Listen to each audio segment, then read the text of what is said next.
Strap in, boys and girls. We're about to have a Pot Limit Omaha discussion here today on the Poker Live podcast. What's going on, everybody? My name's Joey. Good morning, Chicago Joey. Before we get into things today, this is going to be a great game, a Pot Limit Omaha discussion. This is going to be, we're going to talk more about the Upswing Poker Pot Limit Omaha course out there. I've been saying this on the videos I put out this week. We do got a special offer going on. Anyone who ends up signing up with the course gets extra content from me, PLO related, GTO club related, and get a copy of my book, Chasing the Poker Dream, the Qualities of a Successful Poker Player. Let's get into this.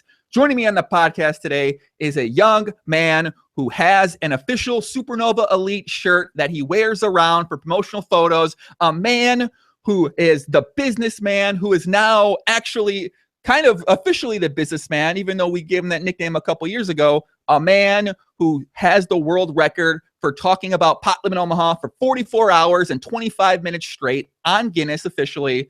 A man who's played millions of hands of the game, won allegedly millions of dollars. I'm going to get into that. I got to ask more about this. And a man who recently grinded his ass off, put in a ton of hours to put out the first Upswing Pot Limit Omaha course. We're joined by my buddy, Fernando, a.k.a. JNandez, a.k.a. the businessman. What's up, Poppy? Welcome back to the podcast, man. What's up, guys? Doc Polk here, and today we're going to have a look at a special note. What's going on, guys? This is Fernando, aka JNandez, and as you can see, we're in Doc Polk's home studio, apparently in Las Vegas, and I'm very happy to join you on the podcast.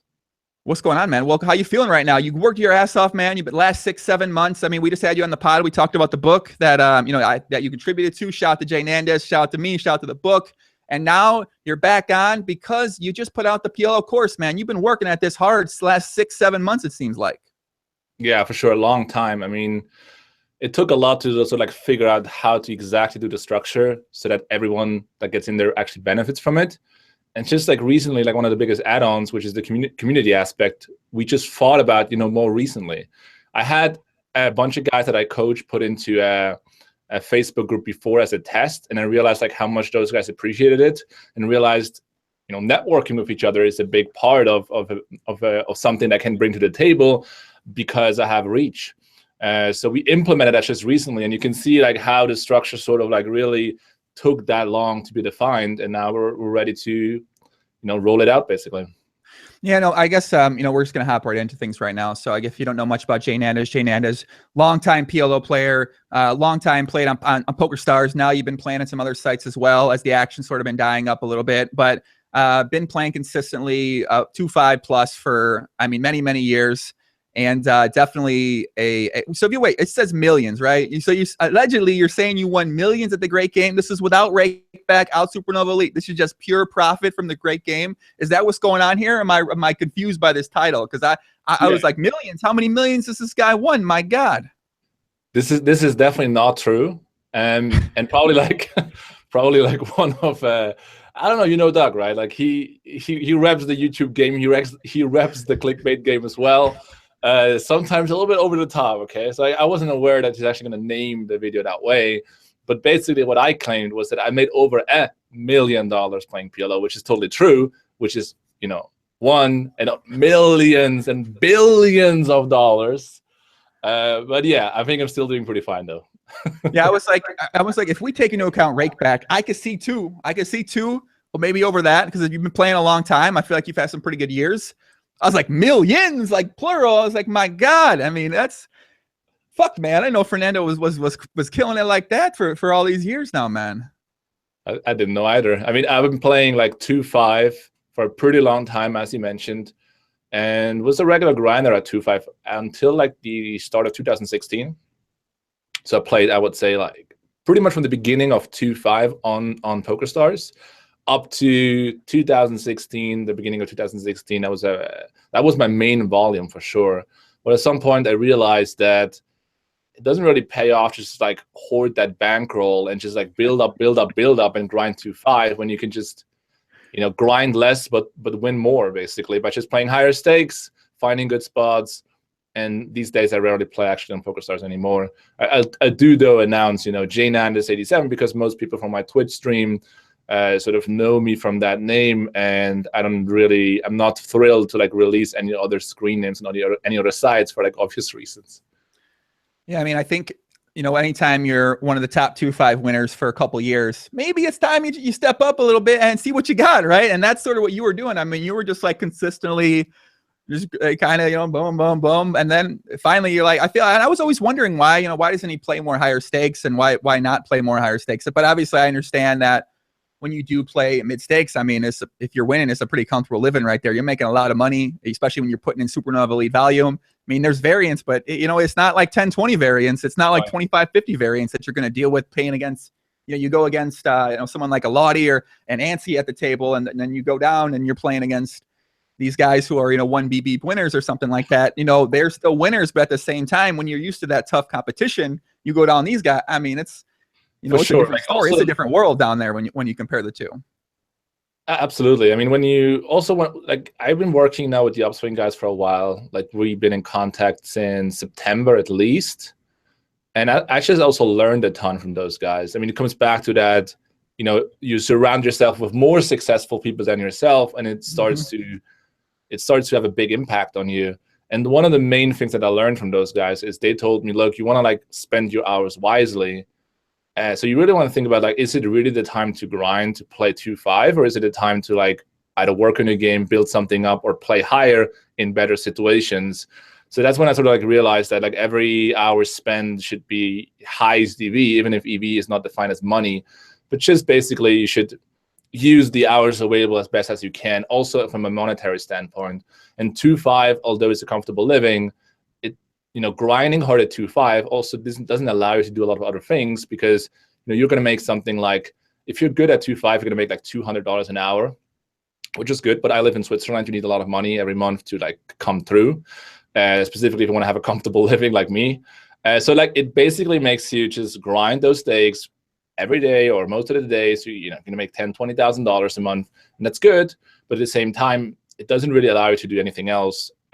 So now with Upswing Poker, I realized, you know, you want to also build something based on your knowledge, your skill set, and also I feel like I have a natural sort of talent, like even more for coaching than for actually playing poker. Because in order to become a good player, it took me a long time actually, you know, a lot of years basically. But once I started teaching, I was already sort of a little bit more gifted for that. I also teached in my childhood, you know, sports teams basically, or like growing up basically. So I realized I also want to use my talent when it comes to coaching, when it comes to teaching, and at the same time want to maximize my value, of course, doing that and making the step to higher stakes, playing good tables, playing good environments. Also, for the most part, like quitting PokerStars, for example, was the right step for me, and then combine that with coaching people and really delivering or over-delivering to those guys, and then also building a really big course, a really comprehensive course also for Upswing Poker was just like the best use of my time. And I learned sort of that within like the last 8 months, I'd say. Two things. One, you got all the fucking keywords down here, kid. I'm impressed. You've been talking to my boy Matt Coletta. Of course, shout out to Matt Coletta, the man, the myth, the legend himself that know people that might not know about. I can tell you've already using the Matt Coletta keywords. He's been training you well. You've been picking up, sponging that information out from him. But I do want to say that, you know, when you think about what to grind, and you mentioned spending your time and kind of doing that. You know, I think a lot of people out there, myself included for a long time, you sort of, PokerStars is like the only game in town for a lot of people out there. And I didn't really realize this until, you know, and then eventually you get out there and you say, holy fuck, there's a lot of money out there to be made on some of these other sites. Now, obviously, that's continuing to change. You know, there's bots coming on there. There's more and more collusion potentially happening. There's more and more of these untracked, shady country sites from Asia, from Turkey, from Italy, from America. So there's so many, you know, I guess there's risk, you know, obviously on start, but there's also a lot of risks playing these high stakes games on these other sites. And the security is just less, the activity on there. I mean, I allegedly, right? I only know what I heard and what I potentially maybe see at some points in time. So how do you feel about when you step outside that and then you have to compete in these environments where there is a high likelihood that shady shit's going down there? For sure. I think one of the aspects is certainly having a big network of people. So because I coach actually so many players who play PLO professionally, I'm able to share what those guys are okay or happy even to share with me exactly what they're playing, what stakes, what sides, how the action is, how they feel about the security, the shadiness of the side, like all those things definitely be taken with cautious. Like those are the things that are basically making PokerStars great, is that you have the security, but that's pretty much it. And also, like, we thought the same thing about folded poker, right? Now, on those other sides, you never know exactly what's going to happen. And part of your risk is absolutely you're going to get either scammed from the side, or some guys are going to multi-account on the same table, share information, botting, like all those things are absolutely a thing. So when I play different sides, like I'm trying to like figure out what is going on here exactly. Like, is there a possibility that I'm in a three-way? Like if I play three-handed, man, three-handed is a it's a format that you have to be like very attentive, because if the other two guys know each other, then you basically can't win. So, and that's very possible. Like on those sides, I don't think the security system is like laid out in a way where they sort of take care of that too much. So whenever I'm playing three-handed, whenever I'm playing even 4 or 5-handed, I'm always aware, well, maybe something shady is going on, and that's just part of the calculation. But at the same time, you will see plays, you will see players which is horrendously bad. They're just so terrible, and also you actually get heads up three-way action with people are just, you would never be able to play short-handed with them on stars, because people would just script their way magically to the left with this guy. Yeah. Listen, man, those scripters they're not going to be around in a year or two, man. I think a lot of scripter guys out there, they need the course. They need to take the course every single day for the next 10 years straight, because they've been scripting for so long. They don't even fucking know how to play the game. And eventually at some point in time, they're going to have to go to other methods and magic. And if they got to play live, I mean, I don't know. I feel like these scripters are in for a, I don't know how much longer to be playing poker for online, JNandez. It's a tough one. I mean, it's two ways. First of all, I already told that yesterday. Like we did a stream on Upswing Poker's Facebook side, and what I said was basically you have to make a decision whether you want to make money or you want to be a good poker player. And if you want to make a lot of money specifically, you have to be both. Like you have to be concerned about both parts of it. But being a good poker player is only a tool. It's a tool to make a lot of money, and money is the overlying, has more importance basically, at least for me, for example, because I'm a professional poker player to make money basically. So it's going to be more important, but at the same time, if you neglect this skill set type of thing, then at some point you're going to be wiped out basically. And I think it already happens to a lot of different people that you just don't realize because they're just gone. Yeah, I mean, I think all those guys that started scripting PLO a couple years back when the scripts first started coming on the scene and transition to PLO, those guys I don't think those guys are playing much poker online anymore. So, and they probably wonder why. They wonder what happened, right? Why couldn't I keep winning? And that's because you rely on your fucking script to get you in the games. And instead of you working at your game, you're like, I'm going to keep playing with the terrible fun players and never work on your game against some good players. And then eventually, over time, your skills deteriorate and you can't win anymore. I don't want to talk about that anymore. But I want to go back to something that we just said. And there was something posted on 2+2 recently by Alex KP that I do want to call some attention to. And now a lot of people are going to get upset when I bring this site up, and that's okay, because after this post, I've heard this from a lot of people. I do want to bring attention to it and kind of get your opinion on it. So Alex, you see the post I'm talking about, Fernando? No. So Alex KP posted on 2+2 High Stakes Forum about playing on one of the untracked Chinese sites, the app site, Poker, I think it's PokerMania or something like that. And he talked about the amount of collusion, the amount of out-of-line activity he's seen taking place, three-handed, as you mentioned, two-handed, even more people at the table where people are playing together on a consistent basis, was very, very high. And I've heard that from a lot of people out there as well, too, that activity is happening. But at the same time, I've also heard that there's a lot of action on there, too. I mean, it's kind of both ways, as you mentioned. So I think when you approach a spot like that and you see a spot like that, how do you sort of gauge your risk to determine if this is something that I should then pursue, if I should try out? There's a good rule of thumb that I heard recently I think I heard it on a video or something, and that is, if you play in a home game that is pretty soft and you just keep losing, you're probably getting scammed. And I think that's, like, a lot of poker players seem to be like really greedy, which is understandable. It's the objective of the game is to make money. But if you see a bunch of action unfolding and the game seems good, the game seems soft, but you end up losing, I mean, maybe running bad, but you know what? Maybe you just can't win because you're getting scammed. So sometimes you have to give up on the greed and be like, I'm not sure if this thing is like really legit. It looks soft, it looks good, but I'm not willing to invest like more money in order to figure out whether or not this is, you know, legit. And then just keep going, because there are a bunch of sites out there that offer action, and I'm aware of those sites that you're mentioning. And like what the main underlying message is basically, you know, you never want to be too sure about exactly what is going on, and sometimes you have to take a shot, maybe not, but at some point you also have to give up on that shot and just be like, I'm not really comfortable with this thing. And let's say you're losing 20,000 and you can, and like quitting at this point, and you feel like not that much regret because you gave it a shot. But let's say you would start losing like $60,000 or $100,000 playing 10-20 there, and it took you so long to realize that this just can't be real.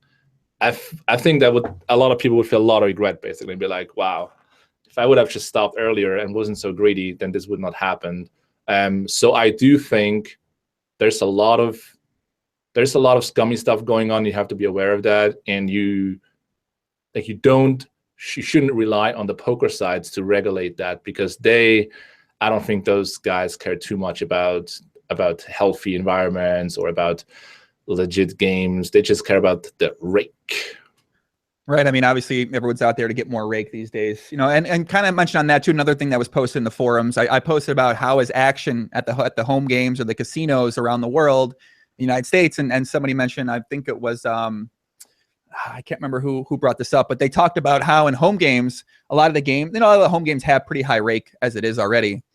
But the dealer, and this is something to watch out for anyone that plays home games, the dealers will end up taking more rake out of the pot when you're not looking at these home games. They sort of take extra rake on top of the absurd rake that they already charged to get hashtag more rake. And I didn't really know. I never knew this was a thing. So this is news to me when I read about it. I'm sure other people out there would be interested to hear that information. And I was thinking, though, if I'm playing in a game and I see the dealer, you know, palm a 25 or palm a $100 chip out of the middle or something like that, like, what would you do in that spot? Because you're in a home game, you're in someone else's game, you maybe know them, you maybe not. Like, would you speak up? Do you say something? Do you quit the game? I mean, I'm not sure what I would do in that situation. It depends a little bit on the relationship to the owner, and also how soft the game is. If the game is really soft, like usually the home games I would consider playing. I don't play home games in my country, but there are home games, but they're not very high or interesting for me. But usually the games I would consider playing is if I know the guy who runs the game pretty well. Because in order for me to get into a home game in Switzerland, for example, I mean, honestly, like, people must be quite insane to do that, because like I'm going to be the best PLO player at the table, very, very likely. So like, why would they bring me in? And I would also have like enough money to just like continuously play and take down the guys there. So usually if I would get invited, I know the owner, and he's like, hey, you're a friend, you get in there and whatnot. And then if I see there's too much rake taken out, I would just firstly talk to him and be like, look, I don't like, if you take too much rake, like, I'm still going to make a ton of money. But if people like realize that, they're going to just like, you get a very, very bad reputation. And I think what happens here is when you are in an industry, when you offer something that's already a little bit shady in people's mind, for example, like a home casino, home game, and you then do something shady, people just go nuts and your reputation goes downhill like super fast. So I think reputation is worth a lot in those home games, and you should make the owner aware of that and say like, look, I think what you're doing is incorrect.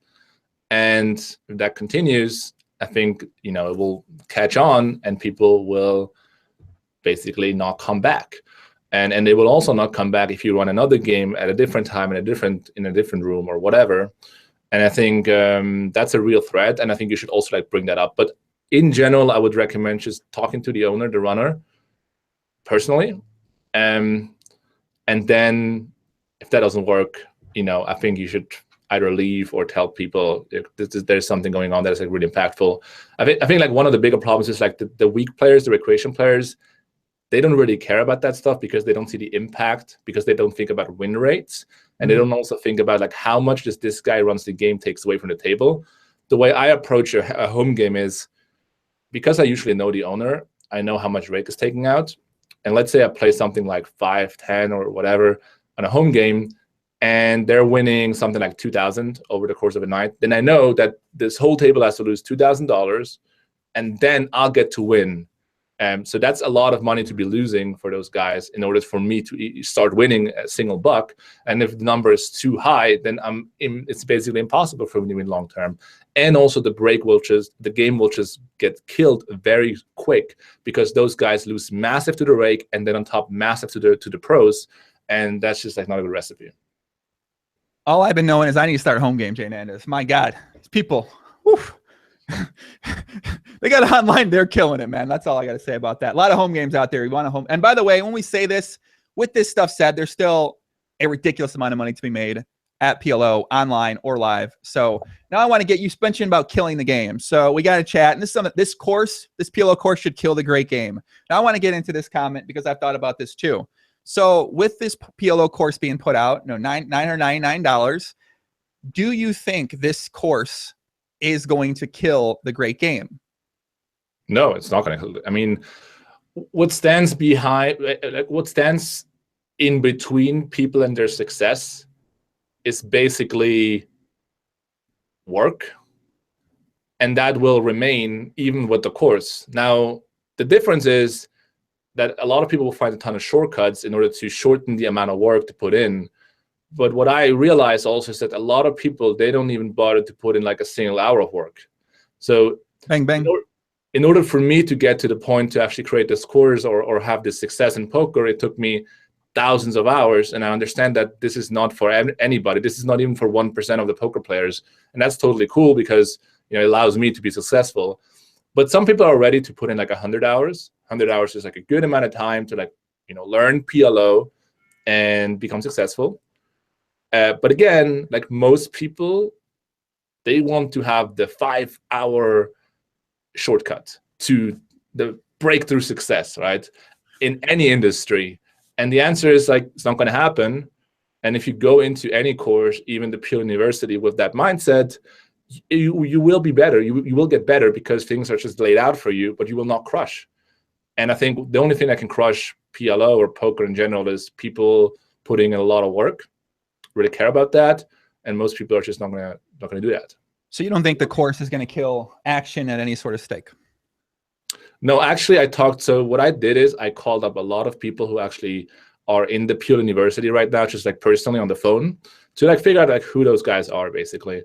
And what I realized is a lot of players are also live players, join the course from the US, and they just see all the demand and all the upcoming PLO scene basically in the whole US. They want to jump into those games and have a shot, be able to understand how to win at those games, how to transition potentially.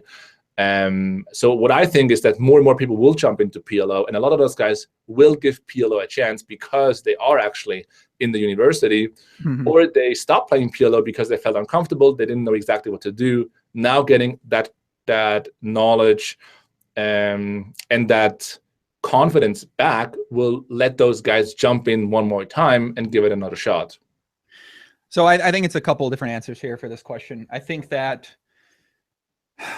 with this course, I have the course. I've been exploring the course a bunch. Shout out to the course. And I think that maybe longer term at higher stakes, first of all, I don't think so. No, because I feel like a lot of the stuff that's geared in there with there's a pre-flop charts, the pre-flop introduction, there's the core concepts, there's the post-flop after that, and then there's the play and explain type of stuff. About 40 videos, a ton of content in there.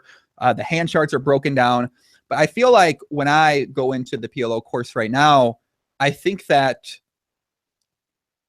I sort of think that it's going to do something that brings a lot of people into the game that are going to be trying the game out. But it's still going to take a long time to ever really start implementing all of the knowledge and information there, because you get a lot of information, but man, it's a lot of stuff, and it's a lot of great stuff, but it still takes such a long time, even if you have an understanding somewhat of Pot Limit Omaha. So I think that it's going to bring more players potentially into playing 1, 2, 2, 4, 3, 6 among the sites.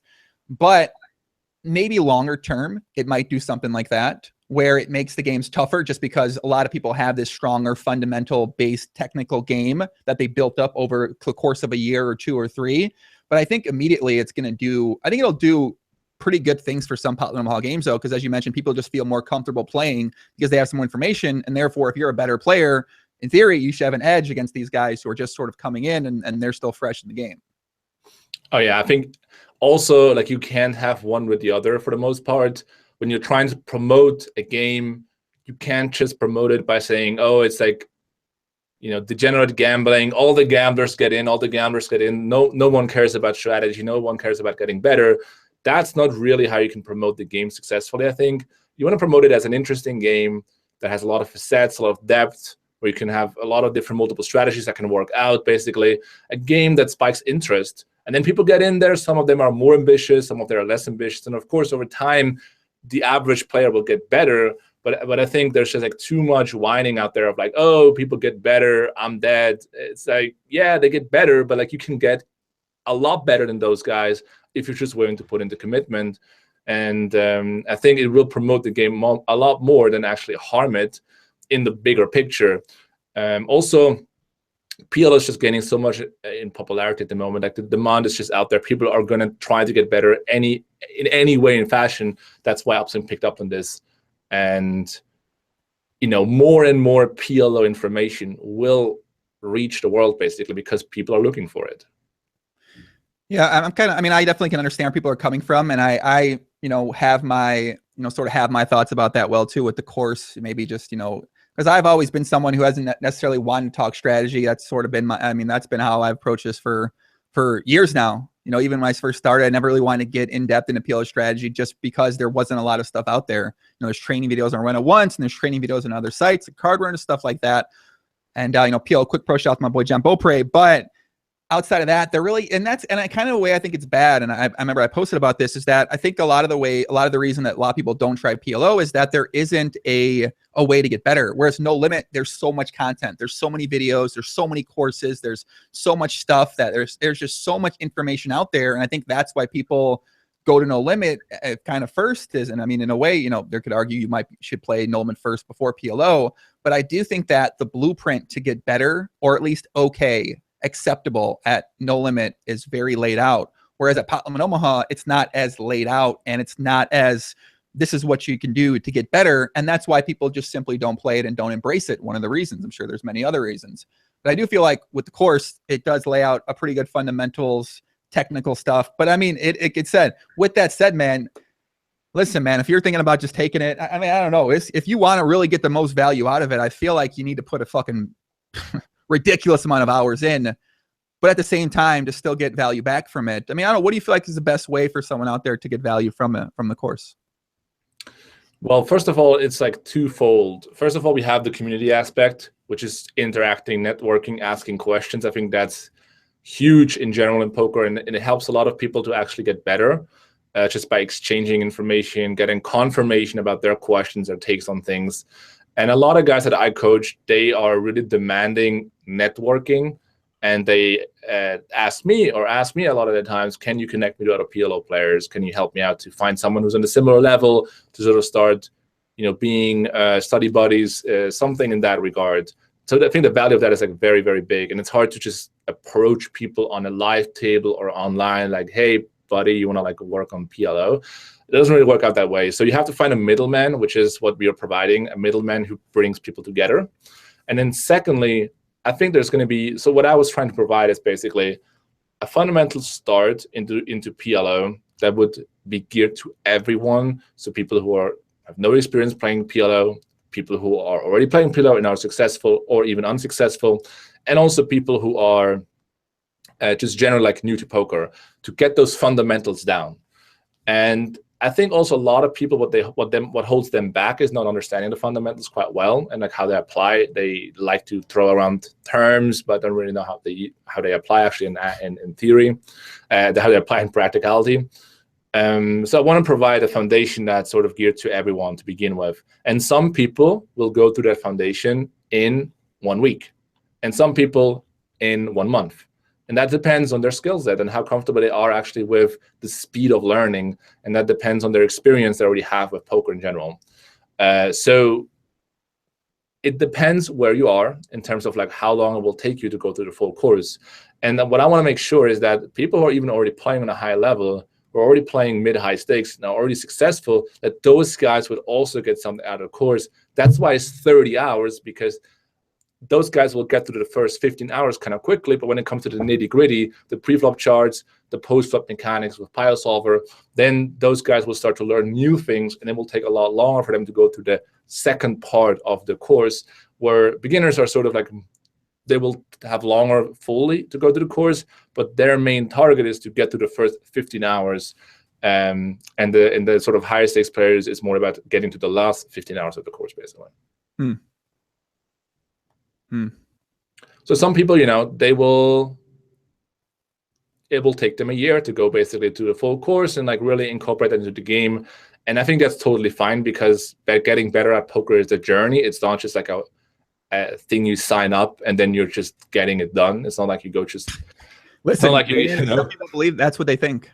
Yeah, I know, that's why I'm saying it. Like, it's not like you're going to, I don't know, surgery and like you want those, you know, it's not like you're not like on steroids or whatever. It's like you're not going to get those fake boobs done and it's like over. It's a journey. It's like you get better every single day, and you're not really looking forward to end anything. You're looking to continuously work, and you're looking to continuously get better at the game. And if you approach it this way, you're going to stay ahead of the competition long term. If you think poker is about learning it once and then doing it right, I mean, that's just not how it works.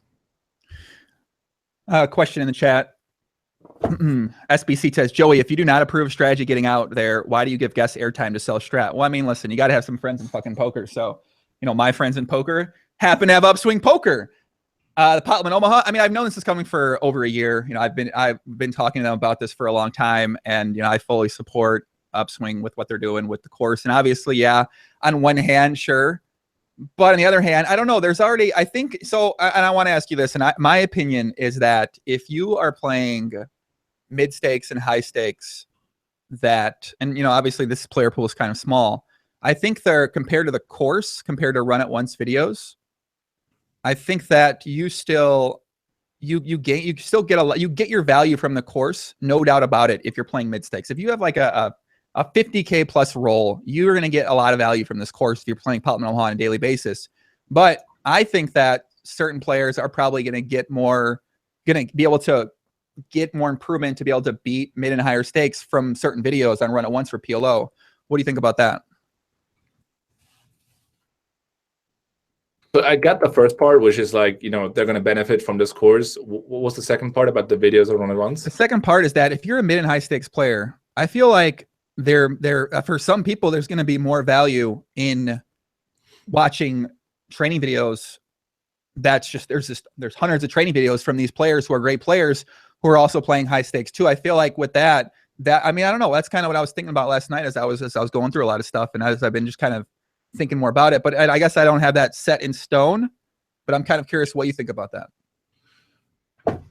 So my main objective of the course was to give the guys that I'm coaching a platform to actually get to the next level. Most guys that I'm coaching are playing mid stakes, and that was like the starting point of the course a few months ago. You know, the elements that definitely want to have had in there were based on people mid stakes, high stakes, what is missing to close the gap. And there's a ton of stuff in there that goes along the lines of, I'm in hold the manager, I'm filtering out spots. I mean, I'm not talking about singular hands, I'm filtering out literally spots, explain how much you should be winning in terms of win rate, what good strategies look like. I'm breaking down hand categories in a way that has never been done out there before. And that's really sort of a style of learning and teaching that is not out there, because it's like very much in depth. And I think what happened in the years is basically people are almost like they don't really experience the growth anymore in their game when they watch a play and explain, because they just watched way too many of those in order to really have a strong effect on their learning process. So I think a lot of guys, what they do is they want to improve at the game, but the comfort of just watching someone else play is so high, it's really hard for them to convince themselves, well, what if I just do something completely different? What if I just trying to form my own mind and opinion? And because they don't have the tools to actually do that, they get frustrated and end up with the play and explain. And again, I think the play and explain is just, it is a lot more helpful to watch a play and explain if you already have a strong own opinion about what is actually going down. Right. Those are the people I'm talking about here, by the way. Those, Okay. I mean, like I said, it's not a high number of people out there, bang, bang, but those are the people I'm talking about right there. Those type of people who do have a strong opinion, a strong grasp, that are already winners at mid stakes at the game, that are already guys who are trying to maybe be more consistent at 10, 20, 25, 50. And obviously, like now, you know, the landscape changes, but those are kind of people I'm talking about. It's a very small number of people, but it was something that I was thinking about from my perspective. It was like, okay, you know, what would I potentially get the, I guess most, 'cause I feel like with the, I don't know. And plus I wanted to ask a balanced fucking question. People in the chat don't think I'm just, you know, sucking off the goddamn course here. I wanted to balance my questions with this point. No, here's the thing: is when I was playing mid stakes at the start of 2016, I was actually watching a bunch of videos basically, and that was unfortunately sort of like my main source of improvement, because it felt really good and comfortable to like watch someone else play, and then you feel like, okay, I have some new ideas, I can put them in play, I'm motivated to play, I'm inspired to play, let's go ahead and do this. But it never really got me to the point where I was actually getting better than the high stakes players. I was already getting, you know, often beaten down by the guys at 10-20 because of that mentality, because I was just trying to emulate someone else's play way too often without really understanding the underlying theory of how things are actually working. And I think once I realized, how about just not doing what other people are doing, which is just watching playing explains day in, day out, how about just doing something on my own? Like, why not just explore things on my own and then see what comes out of it? And one of the challenges here is that if you don't have any guidance, it takes you very, very long to actually realize what not to do when you explore things on your own. And that's what I did. Like I spent so many hours in Hold the Manager, Poker Tracker, Pio Solver, Poker Juice, Author, like all those programs I spent a lot of hours in. And a lot of it was spent just on doing things that were not so efficient, were not really yielding to better results. And that was quite frustrating, but I had such a hunger that it just keep going and going. And at some point I'd figure out, well, this makes sense and this makes sense. Those are the things you want to do in Hold the Manager. Those are the things you want to do in Poker Juice. Those are the things you want to do with preflop hand chart creation and hand category creation. And when I figured that out, and again, it took me like a long time, I put that together to teach it that way to my students, because nobody would really bother to do what I did. So they were looking for the comprehensive conclusion or solution to that, basically. And I think that's why I was able to, first of all, attract a lot of guys in terms of one-on-one coaching, but also to charge very high prices, because I would offer something very comprehensive that took me hundreds of hours to create and hand it out to my one-on-one students, like a preflop chart, for example, which took me hundreds of hours to even get to this point. And I think that is an approach that not a lot of people take. Actually, nobody, in terms of like the teaching part of it, like nobody teaches that way. And I think it's what enables you to have tools to then crush other players, because you're not relying on just an emulation of someone else's strategy. You're relying on your tools and your skill set. And if you think about it, like if you have a full belt of like a lot of different tools that you can use, you know what to do away from the table, you can start getting over people's head. But if you're just doing what everyone else is doing, it's basically impossible to get better than the best players, because again, I can tell you that everyone that I talk to, everyone is watching all those videos, everyone watches them. So like, how would you become better than those guys if you're just doing what they're doing? See people in the Twitch chat say, why'd I ask that question? I asked that question and get that answer. That's a fucking great answer right there. And I think that answers my main question I had with it. So that's kind of why I wanted to know. I wanted to know exactly why you think it's better, what makes it better. And I mean, that explains it really well, is that you've done a lot of the groundwork. You've done, instead of, you know, me watching a video and hearing a thought and then putting that thought into my mind and then sort of figuring out how I can interact that idea and those ideas with my game, you've done a lot of that work for people out there. You've done that time, you put that time in, and you're sort of giving people a solution, an answer, where it sort of saves them that time. So now I guess you mentioned that, you know, they'll emulate people they say in videos, but then if they go in the university, do you feel like they're always going to be emulating a style that you teach in that way too? Yeah, I sort of teach a lot more along the lines of, this is the way you should approach things, and this is the way to understand things.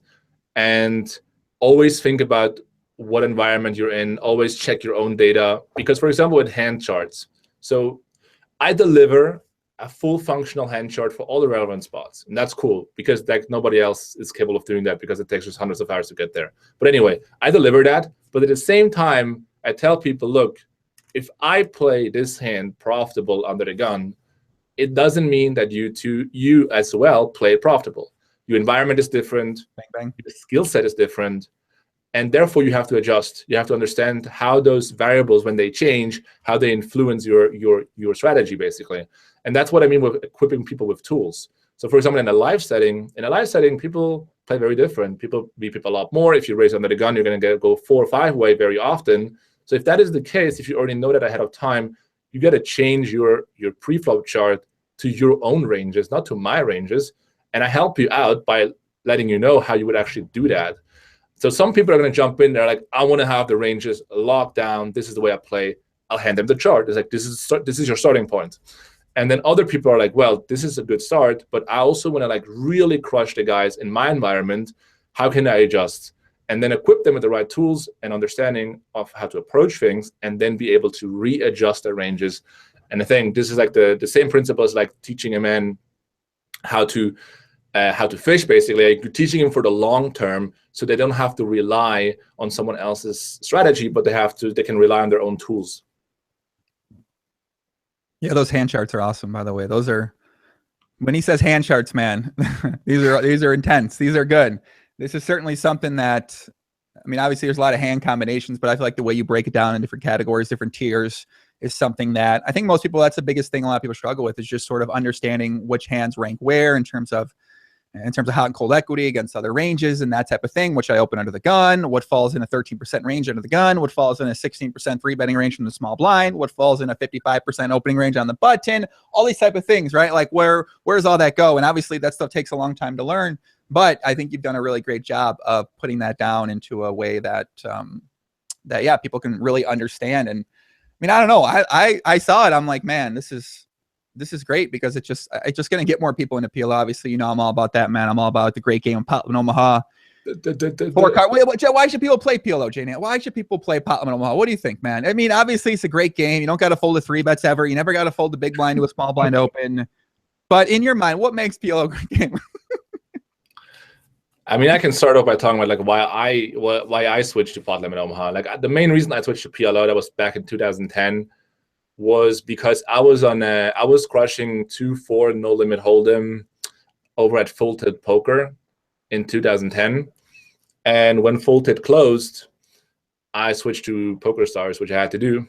I just got destroyed, basically, because I played on Full Tilt. I played full ring no limit, not Zoom. It's called Rush, full ring no limit.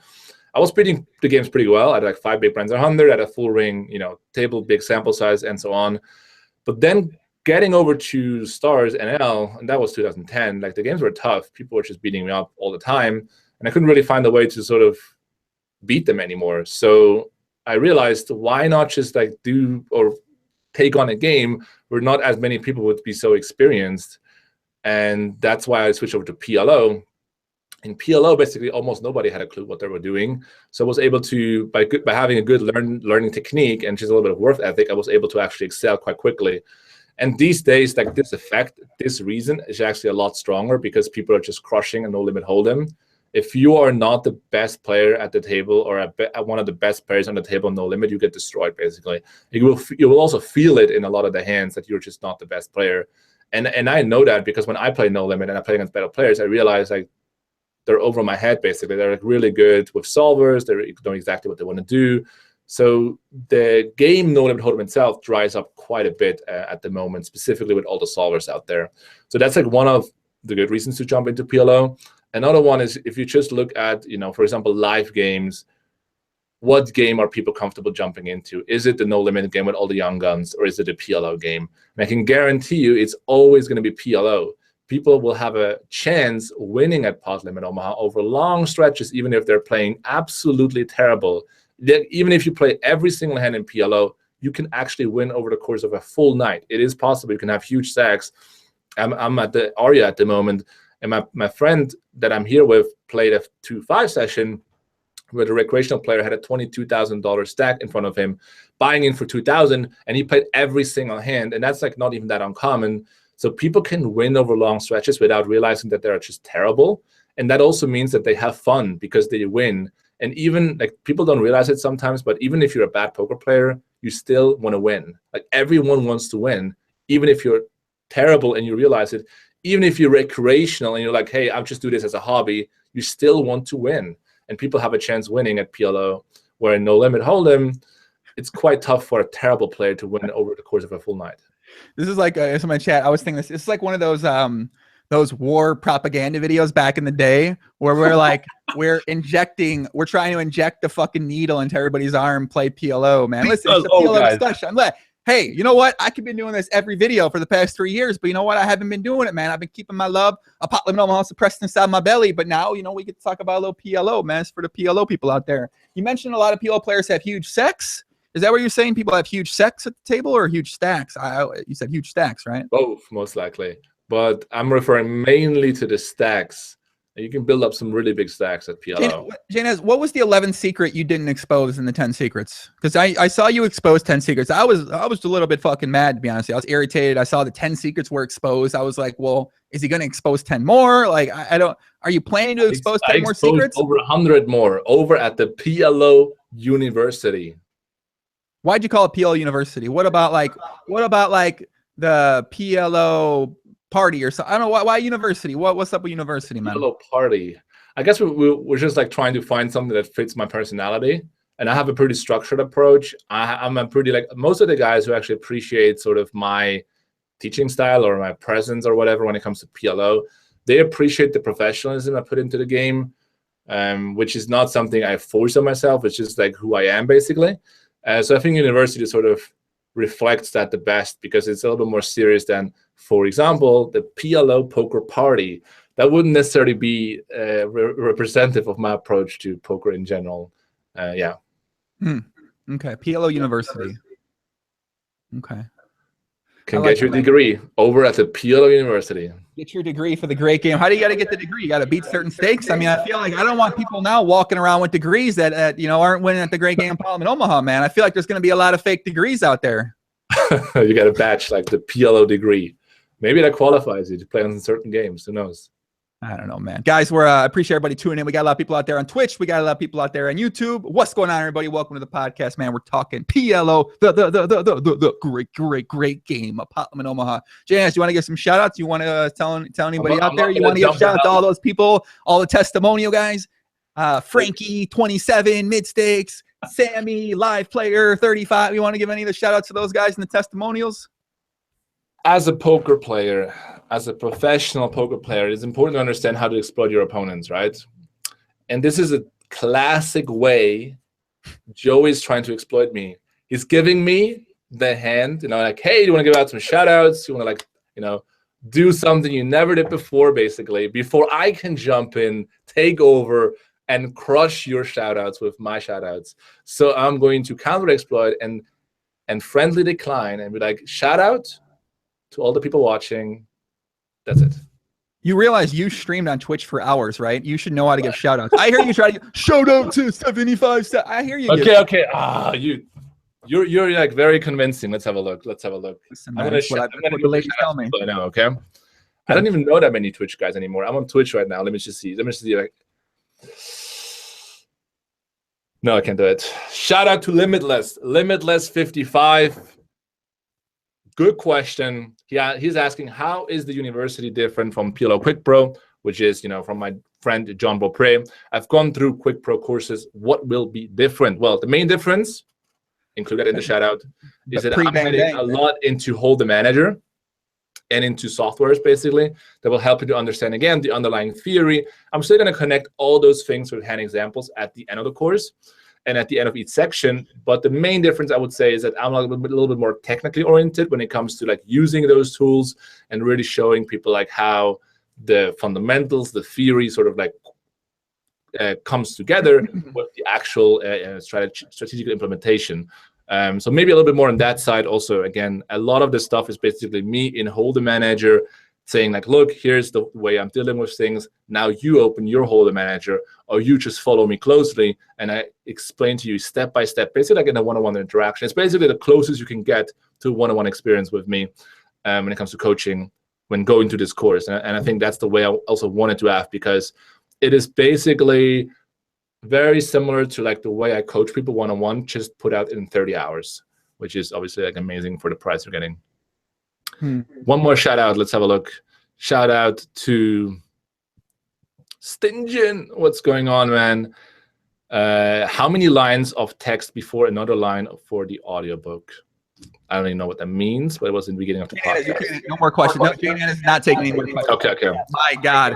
Holy moly. We cannot allow that to happen ever again. I got a follow-up question now, JNandez, to what you said about the PLO Quick Pro comparison. So it sounds like what you're saying is that if you're not deep in the software streets, that this might not be a good option for people out there if they don't have a hold'em manager to sort of go over their hands. Because a lot of people out there don't really ever use hold'em manager, especially a lot of Americans now. Bang, bang. Their skill level's far behind. Bang, bang. Their fundamentals are non-existent. Bang, bang. So they don't really use a lot of hold'em manager out there. So what about for those guys? Yeah, I use a few different softwares in there that I actually think you don't even need to know or understand. It's just more here to illustrate a point, to make a point. For example, hey, do you ever think about how much you should be winning when you open the button? Like, do you think about that theoretical concept in a sound way? Because there's a small and big blind out there that is that money. You're going to go for a steal. Do you think about how much you should be winning? And why is that the case? And then I showcase in hold'em manager, for example, how much I'm winning and why that is a good number to yield for. And like, even if you don't play online, it gives you a good understanding of like why you're actually incentivized to go for a steal, how you should think about win rates in general in the individual hands and in the bigger picture. And again, like I usually like to use software to illustrate a point, but it's not a necessity to actually have them, understand them, know them in order to take away the main concept. But again, it will be helpful for sure. Okay. We interrupt this to bring you an advertisement. Do you want to get rich? For $999, you can get rich. The PO. No, I'm Lucky Buddha said a comment like that. Maybe I should make a video. Did you see that video I put out, JNandez, about how if you want to make billions of dollars playing poker? I was inspired. 5 ways if you want to make billions of dollars. I was looking where to sign up, but there was no sign up link there. But I was inspired to make billions of dollars. Did you know that some people, they've made billions of dollars since they watched that? It's pretty crazy. One guy actually made a confirmed $1 billion from the video. What was his name? Bill Perkins? No, it wasn't, man.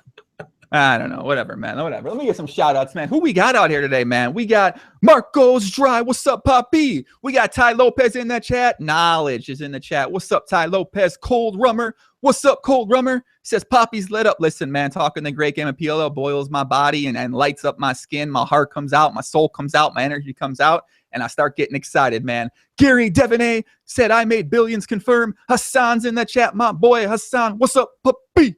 Alex Babbitt's out there. Who else we got? Steve Goldie, Federico Noguera. Who else? Daniel Martinez, your Spanish guy, is a video blog. I love that fucking video blog. I understand him. It's my first time I get to put Spanish into play. Joe Novella. Let me ask you a question, JNandez. Do you ever take pictures? Of myself? Yeah, pictures of yourself, other people, anything occasionally. Like that? Okay. Do you ever take a picture where you put the camera out and you put your hand down in front of it like this? Why would you do that? I don't know. My wizard assistant Jonah takes pictures. He just got an obsession with putting a hand out, putting his feet out. You know, for the feet porn guys out there, he puts his he keeps taking this picture. It's really, I don't know, man. Sounds like it's going to attract a lot of weirdos. Yeah, he gets a lot of chicks. So I mean, I don't know. Like maybe his strat's pretty GTO. I'm not really sure. So what is the idea behind like showing your hand? I don't know. It's like a thing these like artistic guys do. They put their hand out like this. I'm gonna give it a shot. Actually, I'm gonna put something out the next couple of days. I'm gonna let you guys know like how the responses are. Yeah. I don't know, man. Let me look at what else we got in here. We got a lot of things on the list, man. You know, I feel like with the course, one thing that's missing, Fernando, is something that kind of explains people how to use the course. Because I feel like a lot of people are going to go into it. Maybe if they get a phone call from you, Fernando calls them up. Hello, how are you doing? You signed up for the course. Thank you. You know what I mean? You do that.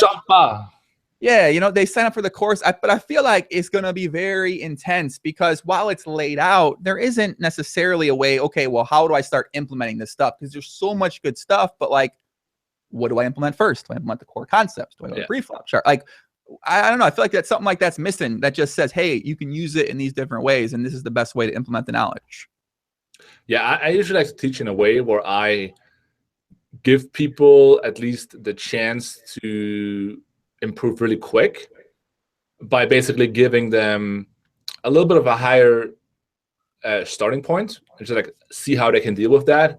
And again, like if there are concerns in terms of like, how do I jump into this now? Like, how do I understand this concept here and there? I think that's like a great option, like a great spot why we put in or a reason why we put in the community aspect of it, because I'm basically in the group answering questions, whenever I wake up for like at least 1 hour to a lot of different people. They have sometimes it's a hand history, but a lot of the times it's just like, I heard about this concept, learn about that concept. How do I apply it? Do I understand it correctly? And I think it's like very important when you actually get into a course or when you learn something in general that you have the option to get feedback. That makes you just so much more confident with what you learned, that you actually learned the correct way.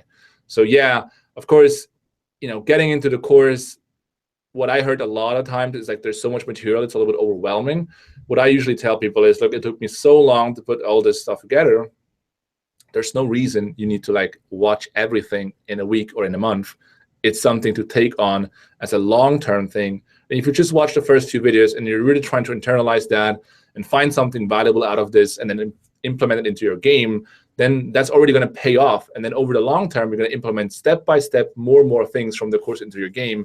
And I think most people who will feel overwhelmed, it's because they rush into it too much, thinking that they want to end the course as fast as possible because then they get all the gold. But in reality, you just hop on a train that goes like super fast and you just take it. You go with the train, but you also are not in a rush to like get to the destined line, because there's no one. You're more taking like a bus. That sounds like you're not taking like a fast. You're not taking a bullet train. You're taking like a bus. That's a slow bus in the slow lane. Yeah, I like that. Yeah, like you're. I mean, it depends. Like some people are gonna take a train. It depends like who you are, but you need to understand like which vehicle is the best for you. Basically, like some people are gonna learn really quick. They're already experienced. Some people are new, and you should understand that if you're a little bit overwhelmed by whatever content, then that means you're rushing into a little bit too much. You maybe should ask a question in our Facebook group. Maybe you should have a discussion with someone in there. Advice right there, by the way.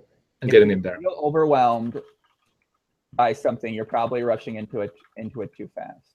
Yeah, I mean, I think the simple fact, guys, is Pot Limit Omaha is a hard fucking game, man. It's gonna be hard to win no matter what. You take the course, it's not a guaranteed for success. It's not a guarantee you're gonna win the great game.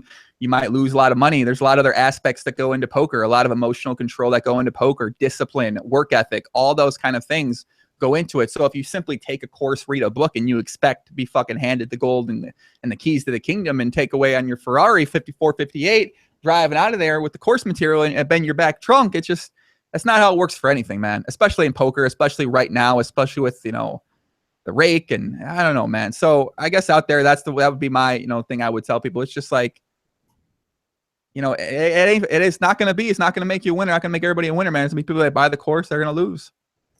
Unfortunately, they might lose more because they're overconfident. They take in some knowledge, they take in a core concept, they start talking about reverse blockers and equity realization and polarization and micro, macro, like, and they start talking all that stuff, and all of a sudden they think they're the fucking man. They're overconfident. They go into a game and they get beat down, man.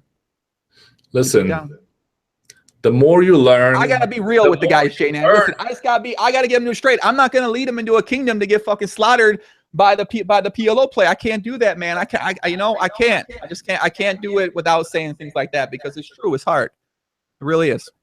I think it makes people just like realize, nothing is out there for free. Basically, it's a competitive world. Doesn't matter what you're doing, and that's why you have to find your spot. Like you have to find or define where you want to excel, because most people, they can't excel at everything, and it makes sense to sort of narrow down your field, focus fully on that, and then just do that better than everyone else, or than most of the people at least. Yeah, it's hard for a lot of people out there just to focus on doing that one thing. You know what I mean? It's hard for people out there to just say, okay, I'm gonna fuck my family, fuck working out, fuck diet, fuck all this other stuff. I'm just gonna focus on the great game. And I mean, that's the approach I always thought. I love, that's my preferred method right there. But a lot of people out there can't simply they don't want to, they don't know how to, they don't know how to frame it in their mind to be able to focus on one thing and put a lot of their work ethic into it. Yeah, I think there's just the bar for stimulus is so high that a lot of people have problems just like focusing on one thing. Basically, that's going to be a challenge for a lot of upcoming upcoming generations, but even now you can see it. It's just so much out there that you could do, can do, should do, but saying no sometimes is like, stronger than saying yes. So a lot of guys, they should like make a decision and then just go with that instead of just, going back and forth about what they want to do actually. Dan Foos in the YouTube chat, he says, is there a section in the course for effective ways to seed script properly? And then once you get a seat with other seed scripters, is there a course or is there a module in the course for exploitation of other weaker seed script players who, without the seed script, would not be making any money at Poker Online? The question from Dan Foos in chat. It wouldn't be okay to have this podcast if there would be a seed scripting module in there. So you don't get a seed script with the, I mean, he already has one, obviously, but it doesn't come with a seed script. Okay, doesn't come with a seed script, but is there a module for seed scripters, preferably when you play against other seed scripters who on average just have a much lower skill level compared to other people? But that would be stakes you're gonna find. That would be a great course for Danfu to put out there. Also, like, shout out to Danfu in general. He's not here. I mean, he probably listens to this. But no, he's in the chat. He just asked that question. I'm serious. Ask the question right now. Are you for real? Let's have a look. Yeah, he asked the question. David Mazet is in the chat. Yeah, he asked the question. My guy Danfu. Let's have a look. Yeah. Okay. One more question from Boris313. Is there a short stacking module in the university for players like myself who've been short stacking for the past 7 or 8 years on PokerStars? That's a great question, Boris. Is there a short stacking module for players who are short stackers currently? Look at this. David is actually in there now. He's like, I didn't ask. No. Owned. He's actually here. I told you he's probably here. Do you see? Like the real David is in there. Yeah.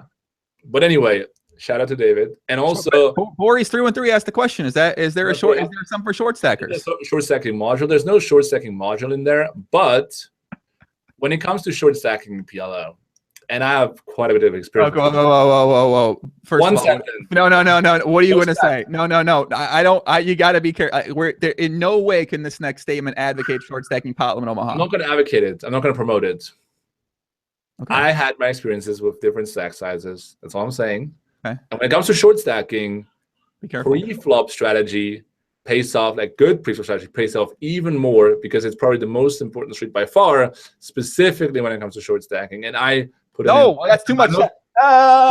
You're giving up too much. You cannot tell them that. No, that helps them. You don't understand. They're get in there, guys. These short stacks might be focusing on turn and river play, thinking that's where they're making all their money, man. God, so sick. I knew it was gonna happen, man. Let's move on to the next topic, man. What's your plan here with Twitch? You're gonna be streaming on Twitch. You're gonna be playing the great game on there. What's kind of your approach, man, now that you're done with the course? I'm gonna do some stuff on Twitch. I mean, I said that a few times. Twitch is an interesting platform. I don't find it to be as rewarding just like doing it often, but really cool to do it sometimes. So I'm not gonna start my 1,000 million days micro stakes challenge. Not gonna be able to do it. But I'm gonna stream some PLO occasionally and jump in there. Let you guys know. On that note, if you want to be informed, follow me on Facebook, JNandez Poker, Twitter, JNandez Poker. And whenever I would go live, I would tell you, but it's not becoming like a regular thing just because it goes just back to this concept of you want to use your time as wisely as possible. And, if I have a decision to make between creating better content or streaming on Twitch, I think I can use it better in general to create that type of content or work on my game or play the great game of PLO at higher stakes and more comfortable streaming. So every once in a while you see me on Twitch, but not as a regular. How about you? I love this. Yeah, listen, I'm on Twitch right now. Shout out to Twitch. I'm here. I'm here right now, baby. You don't play the great game. Are you gonna play the great? I saw you play the great game of PLO on Twitch. I've done it a couple times. Listen, man, I don't know. I don't see. Let me put it like this, okay? The time I start making videos on YouTube going over poker hands that are PLO related is the time that I feel like I'm not playing much poker, and to the point where my skill drops off a bit, to the point where I don't feel as much as I'm fucking PLO in a lot of ways if I start giving away some sort of strategy. So my idea and my strategy when I'm talking about these videos and I'm talking about these PLO hands is I want to give people a little bit I want to try to get them excited about the great game with the energy and with the excitement that I show for the game. But I certainly am not going into it with this Doug state of mind where I'm trying to make, like even in some of the videos you've done or some of the videos out there that are PLO, I'm not trying to make these people, these fucking awesome PLO players. I'm not trying to give these a lot of things away. If you want to get that, you put the work in, man, put the time in yourself, do that type of thing. But I do want to give people a bit of something. But at the same time, man, I don't know. I feel like the worse I get at PLO, the more I'm going to want to make videos and put that stuff out there. But how do you feel about like playing high stakes on Twitch? I guess you play some pretty high stakes. Not going to be able to do it. People want it. Why would I ever do that? It doesn't make like that might be one of either you give away screen names for sites, one, or two, you play on something like Ignition and then other people potentially come to your table. I mean, if they know who you are during an anonymous setting and you're a regular, not a fun player, that's a big edge other people can then have against you in that spot. That's a huge edge. So doing something like that, I mean, I don't know. It seems like one of the dumbest fucking ideas I've ever heard in my entire life, I think. I think the only thing that makes sense is that if you play a game that is much lower than your regular stake and like you're just, playing it for entertainment. So I can see myself playing low stakes like PLO 50 or 100 or 200 and just like goofing a little bit around, playing a little bit more creatively in order for the guys who are actually tuning in, give them a chance to jump into the player pool, play with me and experience some fun. But apart from that, like I'm not super interested in like jumping high stakes and then like showcasing that on a stream basically. I want to see you play high stakes just I just want to see you compete, man. I think you can fucking do well. I don't know, man. I got so much. I just want to see, man. I played a lot of high stakes in the last like 6 to 8 months. I feel like you've probably been doing pretty fucking well. Yeah, I've been doing very well actually. Yeah, and I'm not surprised. I'm not surprised, kid. But yeah, not gonna be able to do it on the live stream. I don't think so. Let me see. Question here. Joey encourages the lifestyle, which is getting more people to PLO high stakes than anything else. Listen, man, I think that's what's about. When you play poker, I started playing poker. I had a dream. I wanted to get to the high stakes, but I wanted to make money. I wanted to travel the world. I wanted to do these things I couldn't imagine. And I don't think a lot of people necessarily promote that. People, I put in so many hours for many years. Well, now I'm going to try to enjoy my life. I'm going to try to have fun, travel around, see new places, meet new people, have sex with women. Like that's what like that's so much fun. And I think that a lot of people out there, they grind their ass off for 6-7 years and then what? Well, now it's more work, more stuff. It's like, when are you actually enjoying it? When are you traveling? And I want to show people that like that's what comes from poker. Sure, you have that option where you play tournaments, you get in makeup, you have that option, of course, right? But it doesn't have to be that way. You can be to a point where you put in the hard work and then you're rewarded with the ability to do things in your life that you may have never dreamt to be able to do. Yeah, I think what poker provides you is to actually design your life a lot more creative than other people. But a lot of people don't take advantage of that. And like I'm guilty of myself, like doing that, not being creative enough over the last couple of years.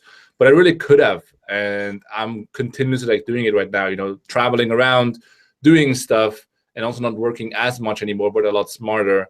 And I think a lot of people could do that if they would just put a little bit more effort into working intelligently rather than just like grinding their asses off.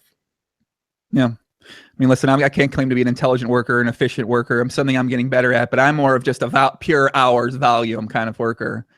And yeah, but if it had to be efficient, I don't know. You seem happy when you do your stuff, and that's important. Yeah, I think that's, I don't know, I guess that is the most important thing, right? I feel like I just like putting in the hours. It's sort of how I've always been since I was a kid, 16, 15 years old. So one more question, which is actually a good question related to me in the course. It says, Joey, since you don't play that much anymore, how is your game compared to today's high stakes players? And how much do you think the university will help your game? So I think the university would help the game if I was competing against good players on a regular basis. But I think a lot of the times now what's accessible to American players, untracked or, I guess tracked by by TOS, no TOS, whatever. A lot of those games, you're really focusing on playing against finding a little bit weaker competition. So you're not really focused on battling players, because a lot of times when you start battling players, then the risk of collusion, the risk of cheating, I feel like in those games does go up. And now if have no fun player in those games, you're just battling these good players, these players you don't know who they are, and you don't exactly know what's always going on. I think a lot of that doesn't make much sense on some of these sites. So in terms of the university, I feel like it would definitely help a lot of my technical fundamentals, because I talked to Fernando about a a lot of the way I came up playing PLO and learning PLO was much different than what's taught in the course. So I feel like there's a ton of knowledge for myself to be gained in there as well. And yeah, I mean, I think if you, like I said, if you a player of playing mid stakes, it's almost dumb not to get it, because you're going to get $1,000 worth of value on it 100% of the time. There's no way you don't. But so I think for me, yeah, of course, I think the course would be a great thing. No doubt about it, man. What do you think about that, Fernando? Yeah, I'm just reading through the comments as well as listening to this, and like some of them I don't really understand, but I guess it's because, oh, here, Fernando, do a front double biceps. Another not going to be able to do it. How about you? Like, have you been actually working out recently a lot more? Yeah, I've been eating a lot healthier, been cooking a lot of food, been trying to get the diet on track. My workouts have been sort of, I guess, pretty consistent, but I think I could hit a little bit harder. What about you, man? You've been not working out since you've been doing the PLO stuff? I've been a little bit too much recently in the lab and not in the workout lab. Like I'm still, building up. I was just getting like back into the gym yesterday. The area was like really enjoyable, but I want to get back a lot more now into working out. I don't know. Like sometimes you have this like front load work type of thing where you just like do something, build something, work on something hard intensively, and then you shift it towards, an extreme gym time. I like to like live that way, like pretty intensively on different angles of things.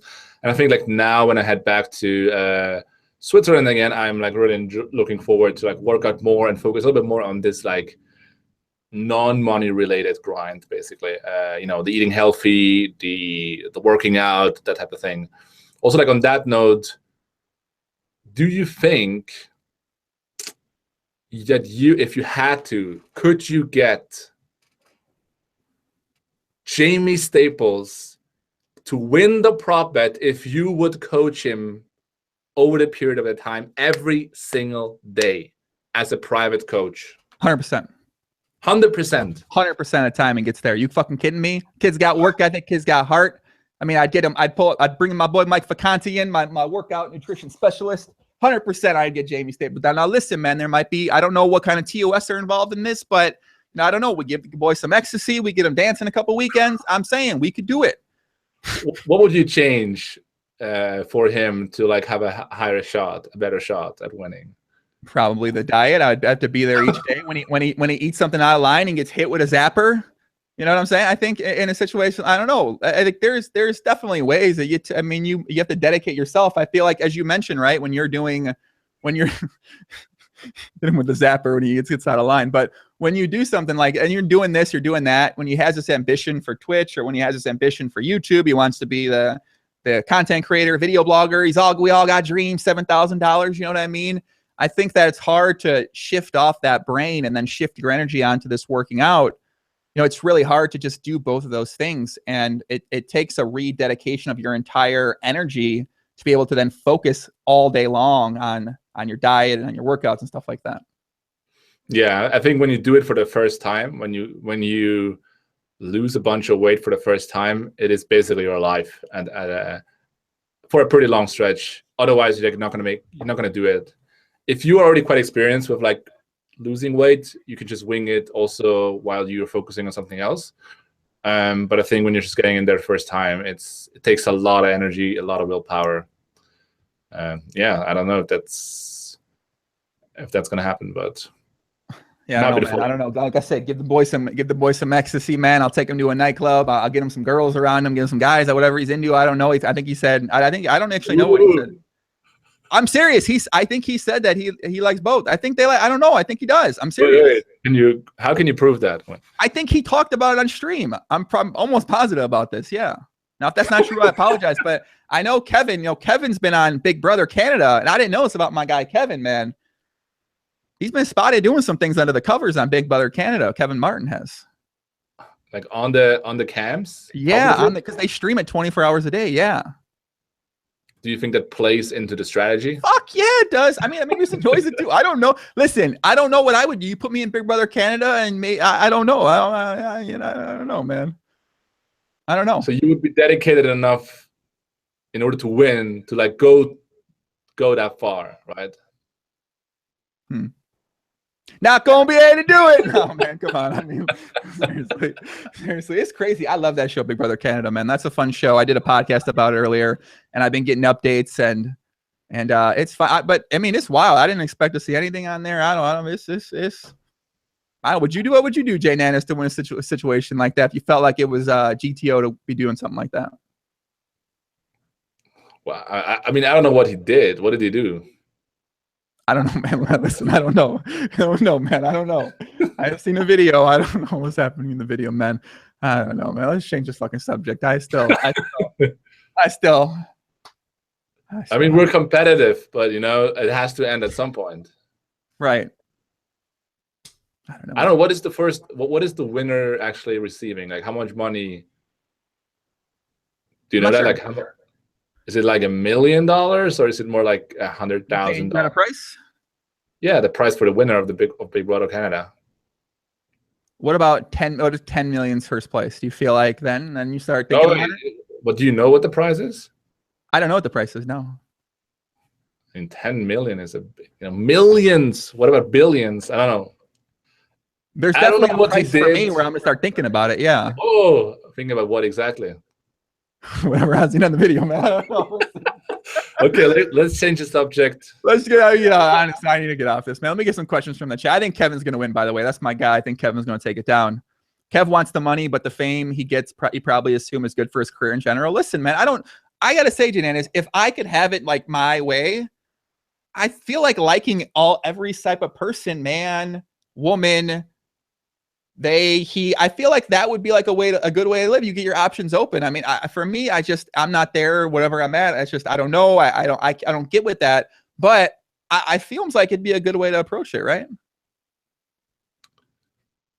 I mean, yeah, more options could be good, right? I'm saying, I don't know. I'm just brainstorming, man. I don't know, man. Let's get some questions from the chat. What do we got out there? What do people want to know? What kind of questions you got for Fernando here? What's your plans coming up here? You're staying in Vegas for till Monday, and then what's happening then? Yeah, I'm at the R at the moment. I'm gonna stay in Vegas until Monday. Go back, enjoy my life. I don't know. I mean, in Vegas itself, I'm here to play poker partially, but also just like to enjoy myself.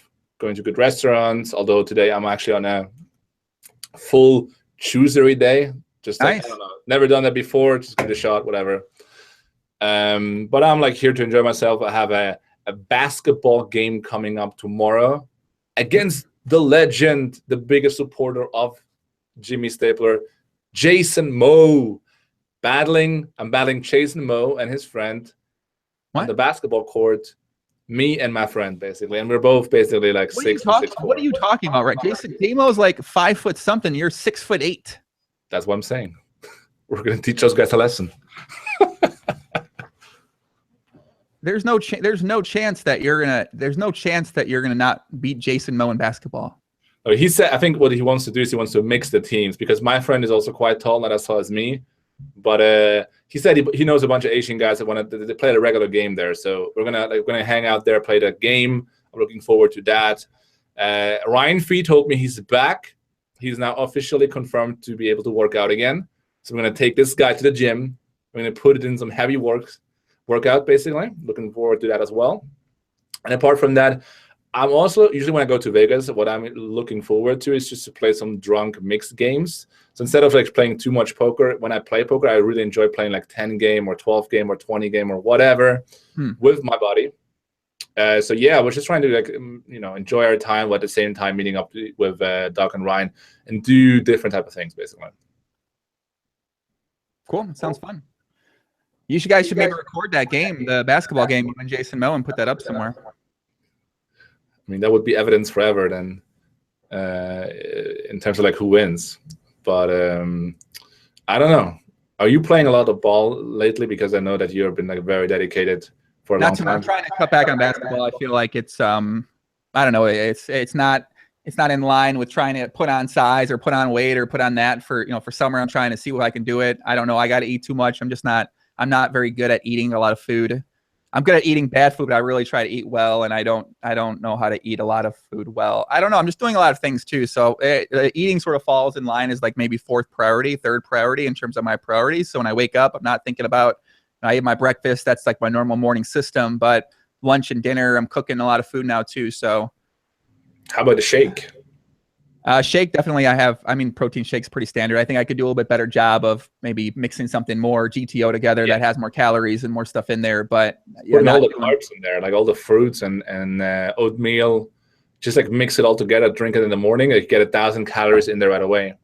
And also like basketball is not so rewarding to put on size, of course. It's good for cardio, but it doesn't, you know, a real workout in the gym, it will do a lot more.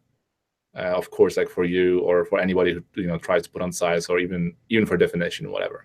Yeah, I agree with that. You guys getting out of line at all in Vegas? You guys gonna go to a local club or a local gentleman's establishment or anything? You guys gonna have some fun? What's happening out there? I don't know.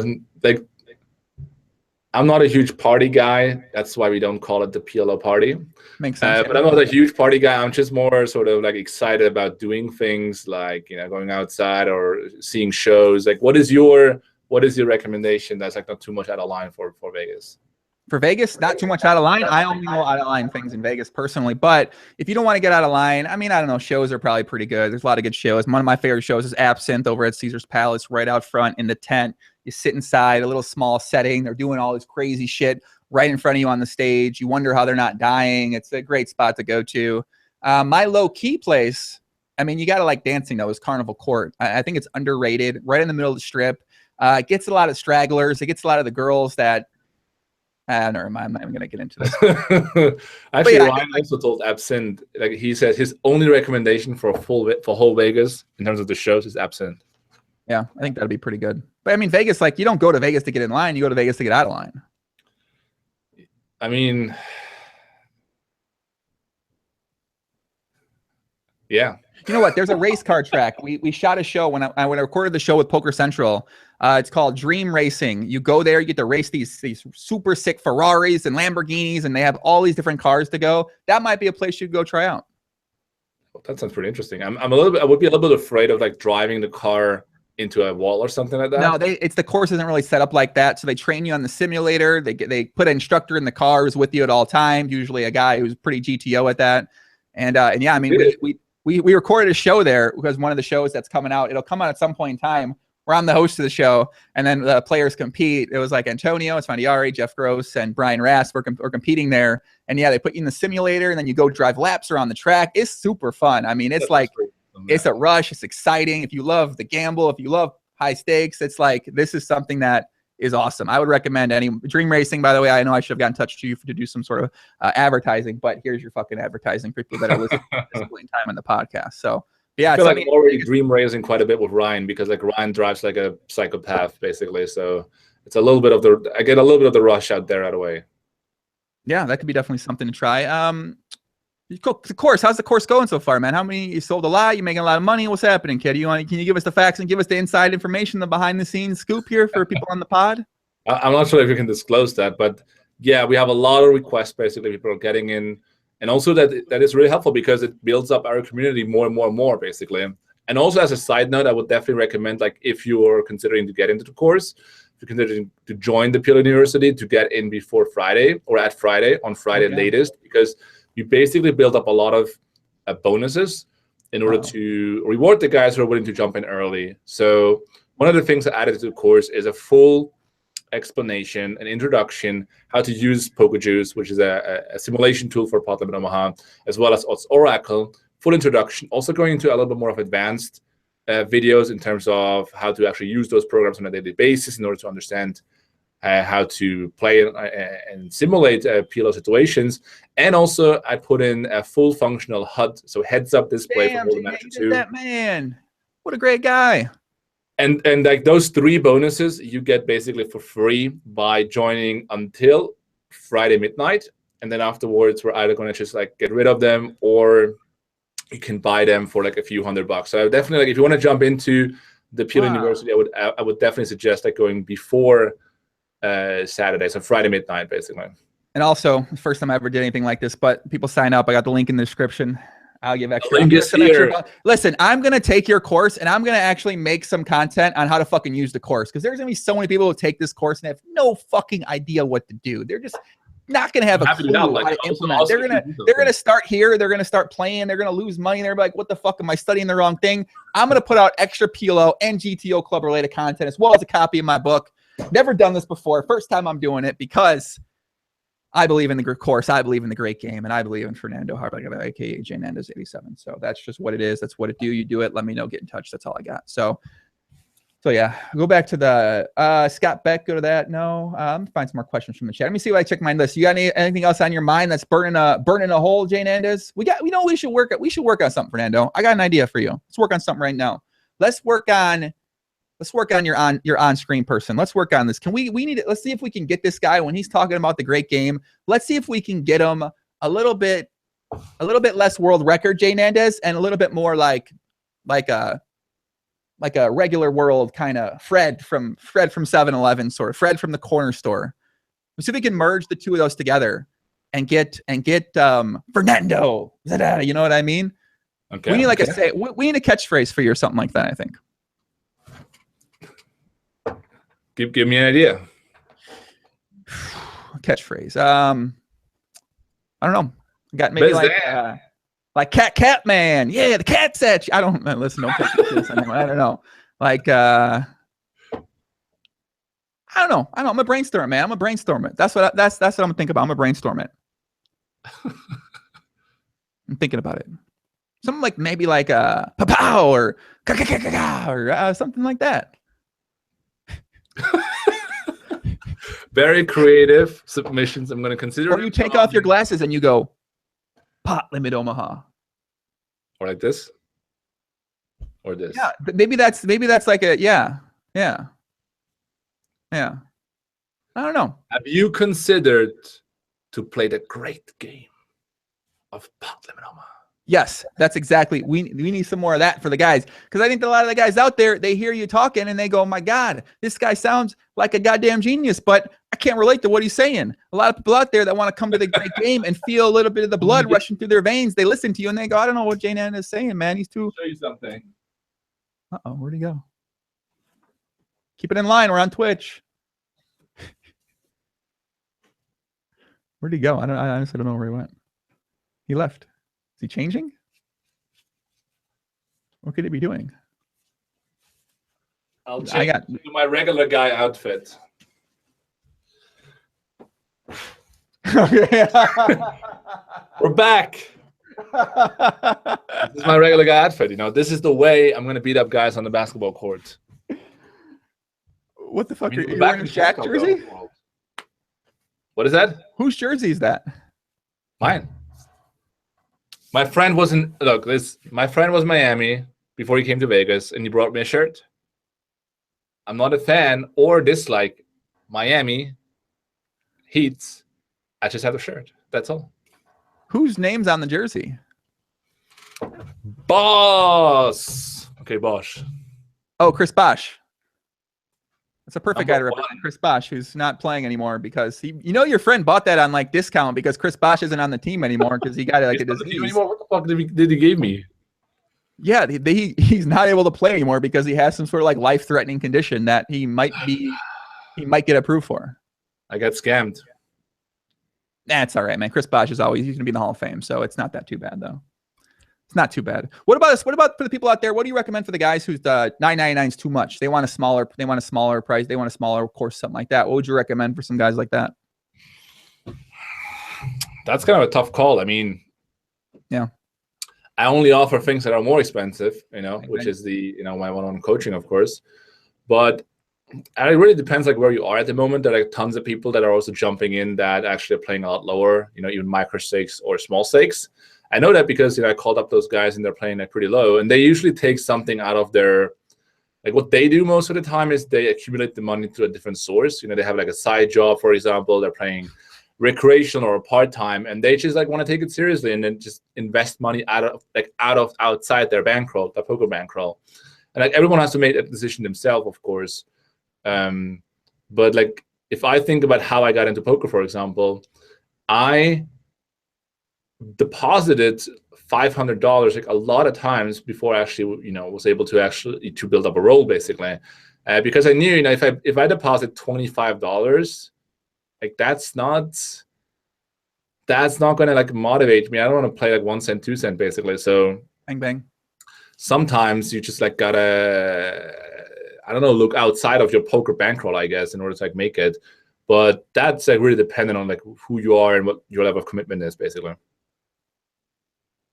A constant salesman, man. You are just like the consummate salesman, man. I ask you a question for the guy, and you steer it back to them selling their house, selling their car, selling their possessions, selling their wife. I'm a solid sign up for the course. Listen, if you sell your possessions and can prove it, and you sign up for JNandez course, I will give you extra things too. I'll give you even more on top of all that stuff, because that's some dedication, that's some heart and desire to the great game of Pot Limit Omaha, and I respect, appreciate, and love that too. Yeah, man. What can I say? I'm a solid pick, you know. You're a consummate salesman, Fernando. I love it. The businessman. I have my Rolex on eBay. Okay, people are willing to. That's the commitment we're looking for. Russ, Duffin, shout out to you, man. I agree, man. I agree completely. You can take a couple more questions, guys, in the chat. And then, is there going to be any updates to the course at any point in time? Maybe put some extra bonus content, or anything like that? What's kind of the plan of that? Is it you see what you get, or is it something where you're going to be like, oh, I think about this, I might throw that in there? So one of the things I realized already is that there's a lot of live players jumping into the course, because I called those guys up. And wait a sec, did you call the guys you said? Yeah. I didn't know that.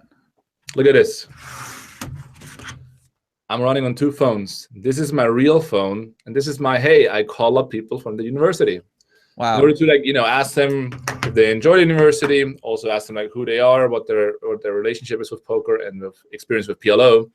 And what I realized is a lot of players are actually playing live poker, and they're looking for a few additional spots. For example, how to specifically approach live poker in PLO.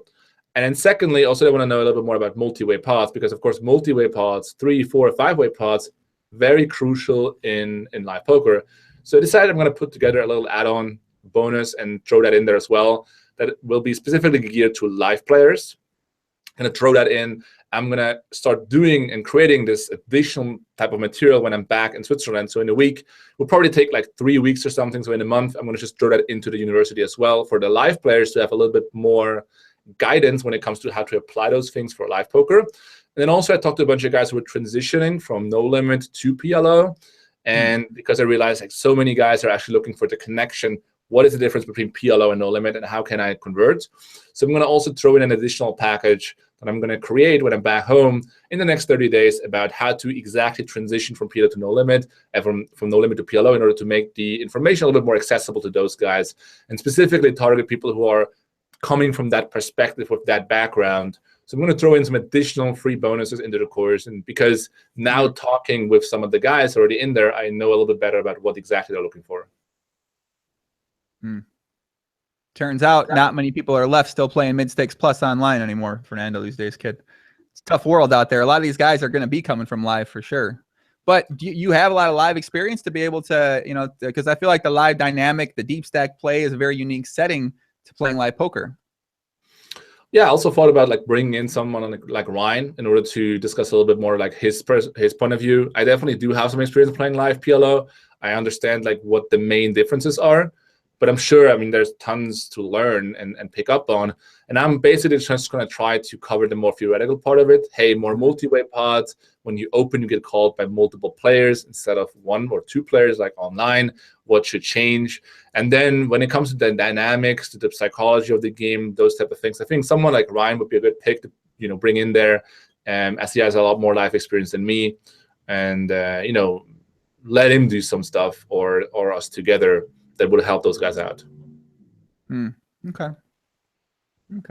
Yeah, I mean, I know from just working with some live players, shout out to the live guys, it's a much different animal than it's so, I mean, obviously it's so much different than online. You go in 4 ways, 5 ways to the flop, and sometimes in 3-way 3-bet pots, or 3-bet pots rather, you're going 5 ways to the flop. And a lot of your strategy and situations, you're playing in these super deep stack spots and situations. And I mean, you're in so many awkward situations. You need to start limping under the gun sometimes. There's just so many different ways that live changes from online PLO that I think the fundamentals and the approach to understanding PLO still certainly applies. But at the same time, I think to players learning the game, it's challenging to learn how to play from an online perspective and then apply that to the live poker games when there just aren't many heads-up situations, especially at 1-2-5 or or 5-5 or 2-5-10 or even 5-10. There's just in the fucking private games. I mean, my God, you're going to see a heads up pot. That's a bad game. You need to leave the game. So there's a lot of these different spots, but I think understanding the core stuff and the fundamental stuff is still going to be a lot of great information for you to take into your games when you play. For sure. I'm just like reading through a few questions here. One of them was by Lucky Buddha 21, very active in the chat today. Where can I see your graph, Fernando? I put out multiple different graphs on different occasions. For example, in the PLO workshop, if you've been part of the PLO workshop, I put in some graphs in there as well. Also, you can check out on Upswing Poker the members area, or not members area, but the area where I basically show like who's on the team. I also put down some graphs in there. Basically, I've been crushing 2-5 PLO over the last few years. You can see that on this graph as well. And also like lately only playing 10-20 PLO, 6 max and heads up, winning at over 10 big blinds 100, having really good results. And that is also, I put a screenshot of that into the PLO workshop. I'm sure that we can spread it somewhere here and there. Also, check out my Facebook, JNandez Poker. I put up a lot of graphs and win rates there as well from the past. So like any sort of, anything that's related towards like graphs, win rates, credibility, you can check that out on Upswing Poker or on JNandez Poker on Facebook. And I'm also happy to share continuously, how I'm doing, what I'm playing, what I'm beating, and how much. And by how much, basically, there's no, I'm not trying to like hide anything or so. I'm totally open to which games I'm beating and at what level, basically. You should do something where people can, when you give them that call, you then text them a graph too, maybe like an updated graph. They want it all. What I mean? Maybe they put them on a text email list, and then like every 2 weeks, you just send them the graph for that 2 weeks, get people like a current updated information on how you're doing with the game. I tell you, when you call up people, they don't expect it, and you're like, "Hey, what's up, buddy? It's Fernando, like JNandez87." They're like very surprised, but also very happy. It's pretty cool to like talk to people and surprise them, basically. Yeah. Listen, if you want a surprise phone call from me or Fernando, send me your phone number on Twitter, on Facebook. Give me your phone number. I'll give you a surprise phone call at some point in time, and Fernando will give you a phone call. We're giving out 3 phone calls to anyone in the chat. All you got to do is go to my Instagram. Follow me on Instagram at PoppyGTO, and then send me a DM on there, and I will happily get you in touch with Fernando to get a nice phone call here, man. No doubt about it. You got the social media game? Specifically when you're in the US, I got this US phone at the moment. Okay. Calling up people specifically from the USA. We're signing up until Friday. So make sure to get in there. Also, again, one more time, reminder until Friday. Call them after Friday? You say you ain't gonna call them if they sign up after Friday? I'm gonna call some of the guys, but the thing is, this phone here is specifically here to call up people. And when I'm back in Switzerland, I don't really bother to use this phone because people are gonna call me back and stalk the shit out of me potentially. So I'm gonna be here in Vegas until Monday. Gonna call up as many people as possible. So make sure to get in there. So you realize there is other things you can use on the internet. You can call people up for free still on the phone, like a Google Hangout or like a Skype. You can still call people when you get back home. You don't need a phone to do it. Yeah, you can call them on Skype. You can call phone numbers for free on there. I mean, I might have to pay like a couple cents or something, or Google Hangouts. You can call people through that. Yeah, and you can get that on your phone, in fact, too. Or you can call them on WhatsApp. Yeah, I mean, this cannot be you got to keep calling these guys, Fernando. They pay for the university. They want a teacher who's going to be in their life. They don't want a teacher who's going to fucking get out of their life when he goes back to Switzerland. This is also a good point because I was trying to reach a few guys, and of course, if you guys are looking at the Vegas number, and they're like, I'm not going to take this phone call. I was trying to reach some guys from Sweden, from Germany, from all over the place, from Australia. And of course, sometimes you're not ready to pick up because it's a very unknown number. So don't hesitate, guys. It's just me. It's your boy, JNandez, trying to reach you. Well, how would they know that if they don't know the number, though? Well, I told him now. Maybe you should email them the number, too. Yeah, but like, I'm happy to surprise them, We don't want to spoil them. Yeah, that makes sense. Makes sense. I didn't get any question. All right, couple more questions. Could you ask Fernando? No, come on, this is a terrible question, man. For fuck's sakes, is this a joke? Can you ask Fernando about small blind strategy in deal game with straddle? For example, 1-2-5, especially short-handed, even 4. It's a bad question. Go ahead. Sorry, that's not a bad question. Fine, it's a good question. What's your small blind strat in a 3 blind game, Fernando? 4-handed. Okay, so first of all, I think if you play three-handed, you should not play with a button strat. Like Four-handed, Poppy, four-handed. Four-handed, three-blind game. Oh, three-blind game. Yeah. Tight like a virgin. Well, That's first of all, strat. you're gonna play like very, very tight. That's very obvious. As a side note, all I'm thinking about is, you know, if you play short-handed poker, I'm not a huge fan of putting in a lot of straddles because the guys that are in the blinds have to play so tight. Doesn't seem like a lot of fun, basically. It's a lot of the games are auto straddle now, Poppy. They're three blind games. It's catching on. It's a party. Yeah, like it's a pandemic. Like, here's the point. The biggest mistake you can make is to be in the small blind and be like, well, I'm already in the small blind. I'm gonna fill up with a lot of my hands. I think what you want to do is you want to fill up or call the straddle with your full range, so never raise, basically. And you want to fold like a substantial part of your range already, like not even complete. And then you're going to go in with some limp raising, and you're going to come in with some limp calling, you're going to come in with some limp folding. I think that way people in position cannot necessarily take too much advantage of you. The way people kind of take a lot of advantage of you is just by limping in a lot of hands that are like super weak, and then you're out of position and you have to pay like a big price to even see the flop. So you don't want to do that. Yeah, I agree. I mean, I think tighter is going to be more optimal. I think a lot of newer players who aren't as experienced playing Pot Limit Omaha get themselves into a lot of spots post flop where they don't know what to do. They have a weaker flush draw with a German two pair, aka bottom two pair, or they have a fucking idiot set, or they have these situations where they don't quite know what the best play is, and then they end up just sort of clicking buttons on the flop. They end up getting the turn, clicking random buttons on the turn. And then oftentimes they give themselves an opportunity to potentially make three wrong decisions when they could just avoid that situation pre-flop and fold because they don't have the discipline to play really tight on the flop when they might make a marginal or hand they perceive as a little bit better hand.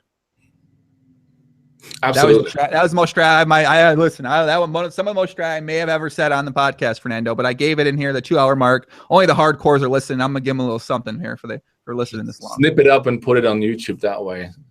That would be the worst ever. No, I don't give a fuck, man. I mean, what do you think are the biggest mistakes a lot of people make out there when they're playing PLO, they're learning PLO, or they're, I think, that's a good one. Yeah, I think what happens is, let's say you play PLO for the first time in a live setting, and you see a lot of players play many hands. Usually an approach that most people take is, well, if I don't know the game, why not just play like everyone else? It seems to be right. So I think the biggest mistake you can make is just to play too many hands when you actually don't exactly know how PLO works, because that will just get you into way too much trouble. So don't be afraid of playing a little bit tighter than the opponents, or quite a bit tighter than your opponents, just because you're less experienced, and also because most of the people have no idea what they're doing anyway. So you don't want to emulate their strategies. I'm on board with that, Fernando. I got a couple other things I want to say that are common mistakes that I've found from working with a lot of guys of different skill types. So I think some of the biggest mistake is playing too loose out of position, defending the big blind a little bit too wide because you see a lot of other players defend the big blind. I think a lot of people come in thinking that they really want to play loose and they want to play aggressive because Phil Galfond plays that, because the videos play that, because they see JNandez playing like that. So I think what happens is you come into the game when you're starting off playing the game is that you're playing 30% of your hands at a 6-max table online or live. You're just playing a lot of these really marginal type hands because you see everyone else playing hands, and you get yourself into so many situations where, like, even when you're playing tight, you're not always going to know what to do post flop. But at least the better your range is going to the flop and going to the turn and going to the river, it's going to make your decisions a bit easier. Whereas when you have this really wide range, now you start off and you make so many poor decisions and variance gets in the way. It just makes it so clouded for you to learn and figure out what's right and what's wrong. And I think that most people just don't take that a tighter approach and learn the tight approach first, get good at the tight approach first, and then start slowly expanding their game to be looser and wider and get themselves into more spots where they're going to be winning less money naturally. And they don't know how to play either spot well. And then they sort of don't figure out, well, what's happening? I think I'm balanced. I think I'm GTO. I think I'm this. I think I'm that. But I think this is the biggest thing I've noticed from a lot of people that I've talked to and worked with, that when it comes to PLO is they just play too loose and they never learn how to play a tighter normal style. And that is said, dare I say, GTO right there. That is officially the most strategy I've talked on the podcast for newer poker. That's just for newer players, though. It's not necessarily But that even applies to some more experienced players too. What you think? 100% agree. That's for sure. Playing too many hands and then finding yourself in a lot of setups and feel frustrated with PLO because you're like, oh, I always have the second best hand. How can they always have it? And so on. Like, those coolers are actually not as unusual as you might think. You're just playing way too many hands and you get constantly into situations where you have the second best hand. So I think that's a very easy way to get fed up with PLO, by just playing too many hands and just losing a ton of hands and just thinking, well, can never win a hand. Well, no wonder if you play every single hand. Right, it's not even, maybe not every single hand. You know, if you're playing like a 35% of your hands pre-flop, for some players in some lineups, like, you know, maybe if I'm playing Ignition or if you're playing some of these sites, that's going to be a strategy that's going to be winning and winning very well. But it's sort of knowing which spots to be playing an overall 35% VPIP.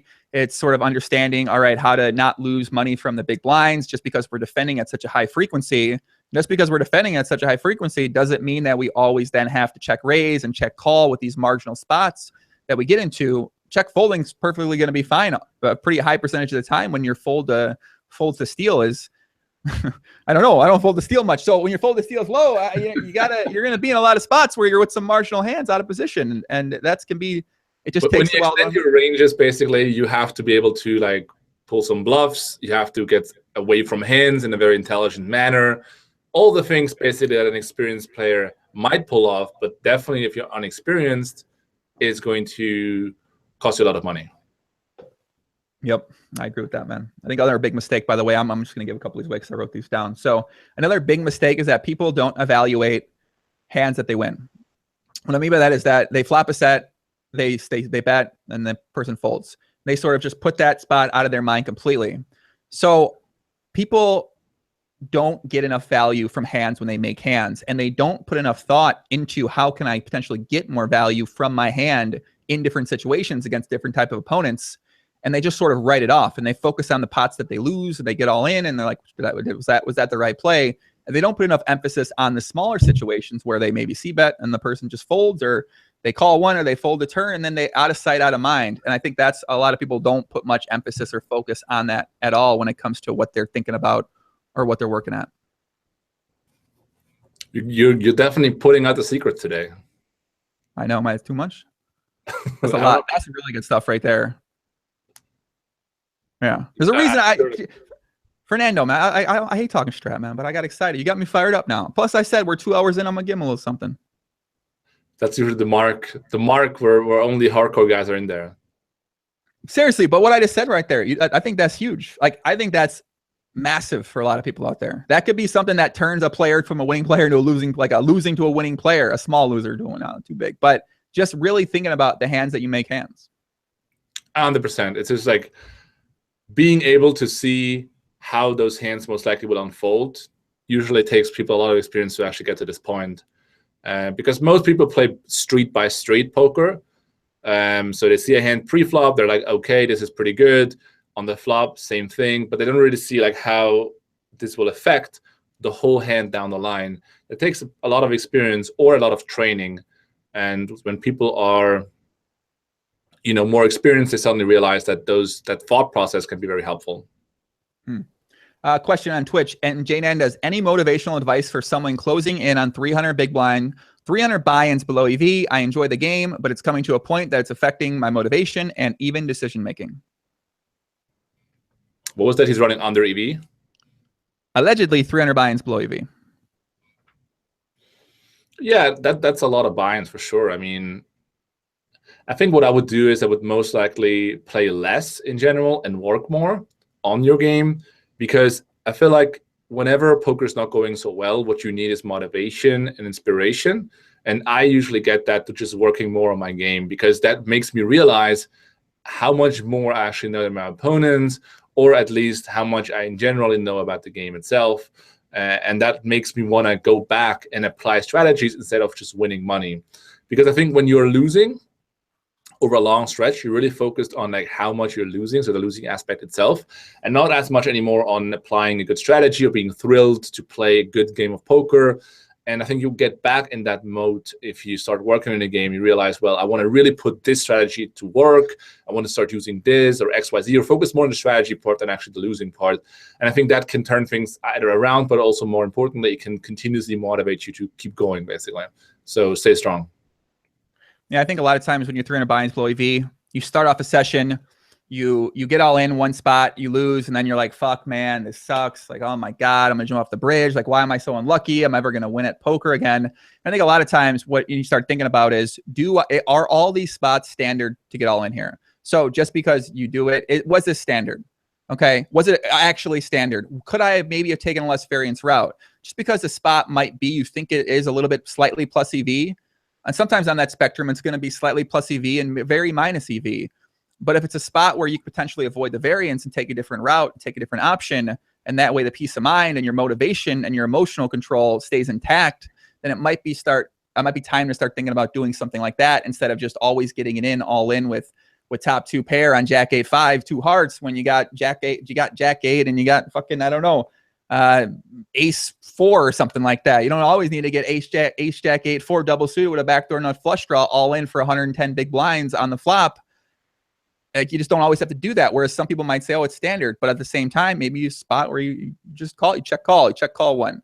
And then you decide on the turn. You wait for a better spot to get in with more equity. When the spectrum of equity you get all in with just is going to be more favorable to you. I think that's one big thing. And then another big thing is just trying to find spots to decrease your variance and save your heart attacks that you experience during the session. That could mean not 3-betting all your aces, not 3-betting all your double suited hands against a super aggressive player. Not check raising all the time in some spots, maybe making some folds on earlier streets to avoid getting to later streets where you make decisions where you're just a little bit unsure about it. And I mean, obviously that's not going to affect EV, but that's going to impact your overall morale and results throughout the session.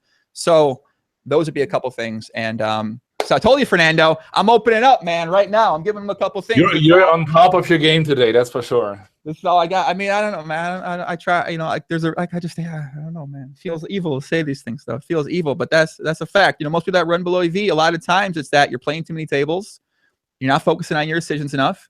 You're not winning a lot of small pots. You're getting in a lot of very marginal spots where when you get all in, you're never really getting it in that good on the side of the math. And you just see yourself as I run bad. When in reality, you know, you 3-bet ace 8-2 with 2 suits. The flop comes down, Jack 8-5, 2 hearts. You got a backdoor flush draw. You get it all in there. You get all in against Jack 8. When the combo draw Jack 8-6-7, and you're like, fuck, man, I run so bad. It's like, well, technically you didn't need to get it. You didn't need to like that's a spot where you get it all in with like 32%, 28%, and you're like, man, I fucking 3-bet. This guy called me with Jack 8-6-7. This fucking fish. He flops top 2 pair with open and a straight draw.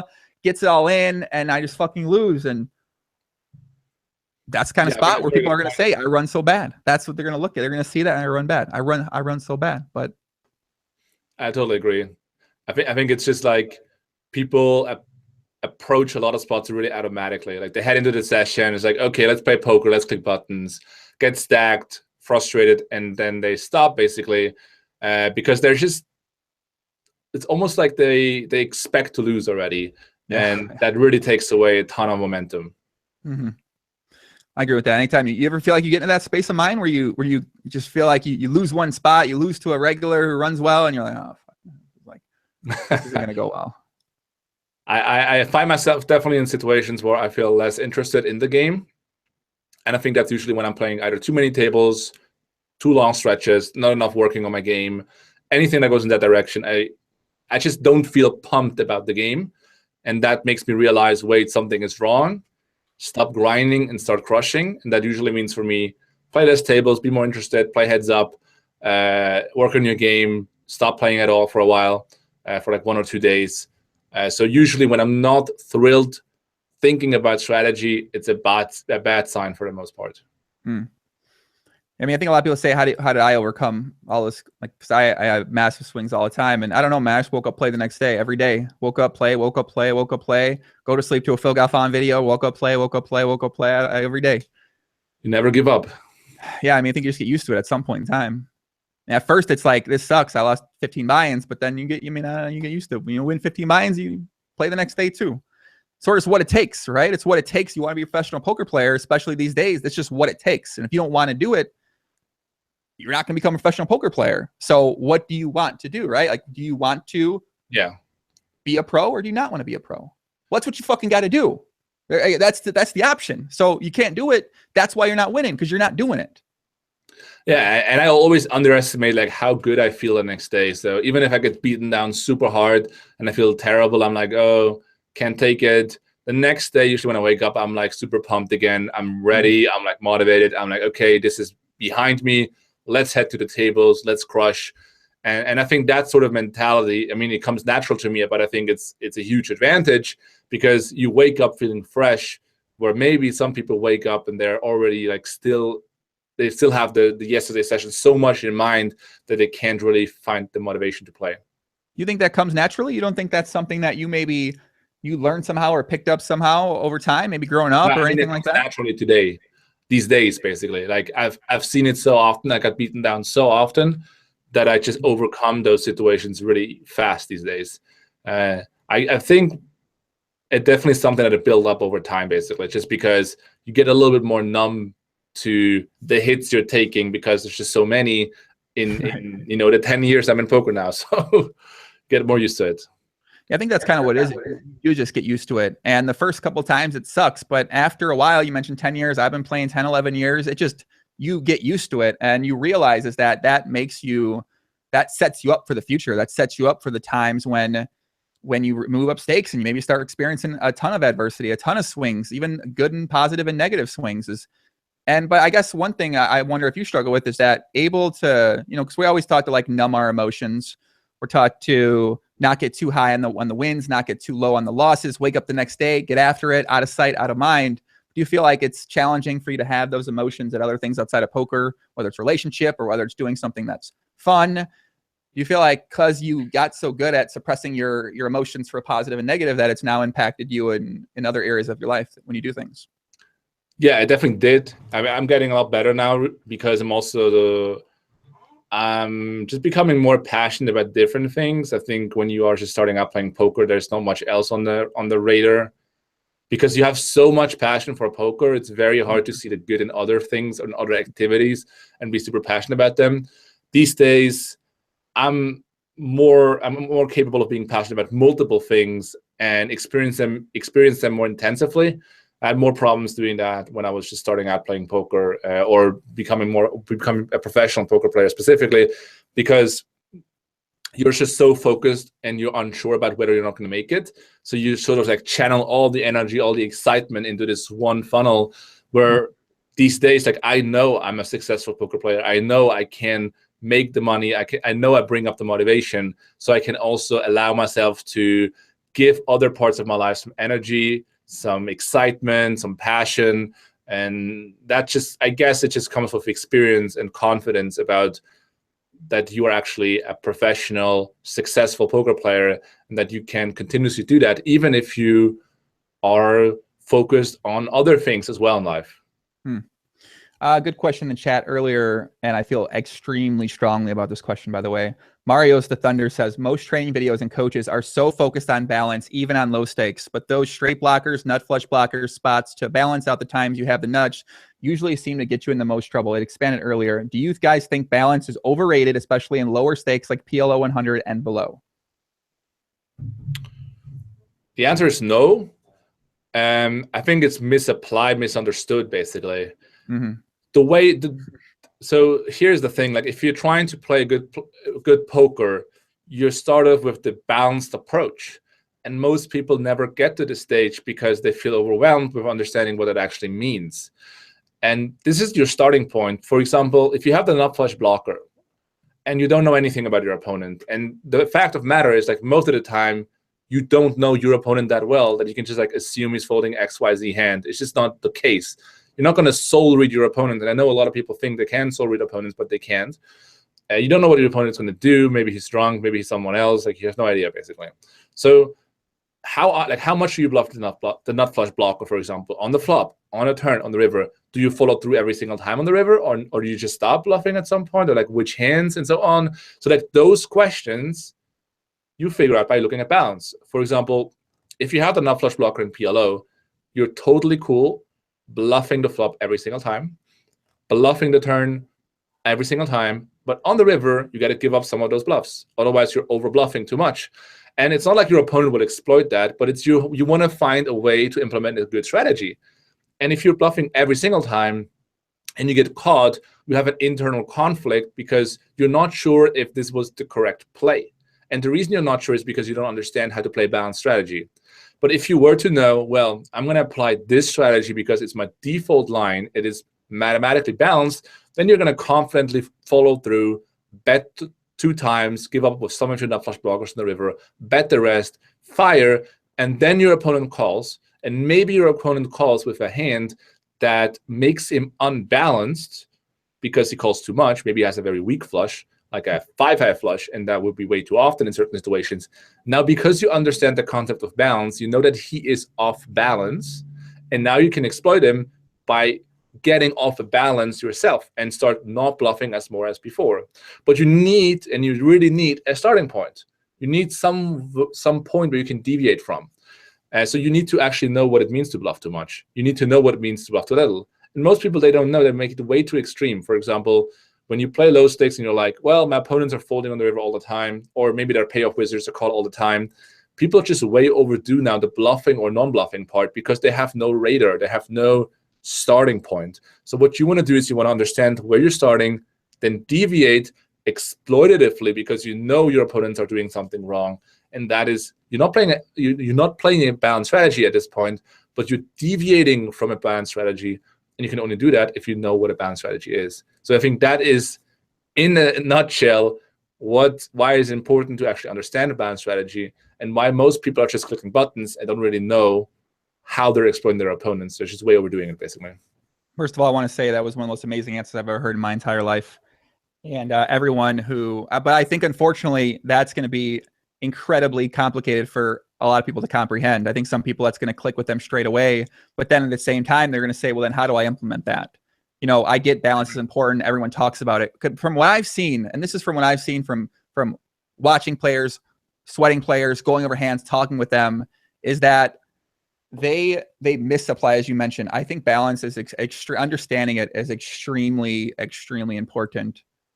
But the way that the GTO sort of approach, or the balanced approach people pick up in training videos, is incredibly misapplied. And most people aren't really taught how to apply the idea of balance. How should I apply this idea of GTO? What should I do in these different situations when I have the nut blocker? You know, I want to be balanced here. I want to have bluffs. I want to have this. But then they don't understand, as you mentioned, they don't understand how their opponents are reacting, what their opponents are going to do. They don't know. So then you start learning just an exploitative strategy because all you're playing against are weaker players. And now what happens is that you eventually learn how to beat the weaker players at online, at 10 cent, 25 cent, 25 cent, 50 cent. So now you're learning this exploitative strategy and you're getting good at implementing the exploitative strategy. But then what happens is when you start trying to move up, 50 cent dollar, 1, 2, 2, 4, 3, 6, and you start playing against better players, now these players have so much experience bringing a balanced strategy to the table, thinking about it, working at it.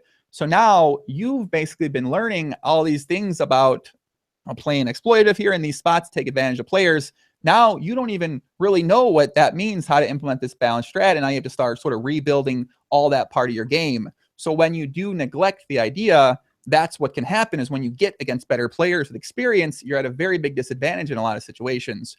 But when it comes to actually implementing the idea of being balanced, of being GTO, as most of the PLO guys will talk about in videos, I don't have the easy answer for you, unfortunately, because that's a tough one. Because now you need to identify, as JNandez said, you need to identify, okay, well, this opponent is calling way too much, right? So you're going to want to be bluffing him a lot less. But then that's just that opponent. And then you have other opponents that you need to figure out too. And all that just takes a lot of time. It takes a lot of effort. It takes a lot of focus. And there's just no easy solution to it. It just takes time, especially when you're just learning the game. And when even if you're still into the game a little bit. Absolutely. I think it also requires an appreciation for balance, or a trust at least. So what I usually tell some lower stakes players is, look, just trust me on this one. Appreciate balance, and you're going to get a lot further than anyone else. Or if you wouldn't appreciate it, and just trust me that you want to think about your strategy a ton and not that much about your opponent's strategy in the beginning in order to build that balanced strategy, or at least understanding of a balanced strategy. Most people, they don't do that. They don't appreciate it. They think, well, my opponent plays terrible. Why would I bother to play good poker? Is essentially what they're saying. So what I usually tell them is, look, just trust me on that one. Saves you a lot of time. Balance is super important. It doesn't mean that you need to play balanced every single hand. It just means that you need to understand it. Yeah, much easier said than done, unfortunately, man. I'm telling you, it's so like really like working with some guys who are playing these smaller stakes and kind of seeing what they struggle with. And when you say something in your brain, I'm sure it makes so much sense. You see it so clearly, and then you see it implemented, and you're just like, oh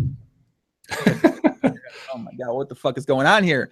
Why isn't this working? It's like, why can't I put this into my head, into your head? And fortunately, it doesn't necessarily work that way. And I think as a coach, that's something that I sort of struggle with certain players. Certain players get it, but other players don't. And how do you feel like you overcome that when it's just like you seem like you're saying the right things and you seem like it all makes sense to you, but that person is just not getting it, and they just don't. It takes them a while, or they just don't understand.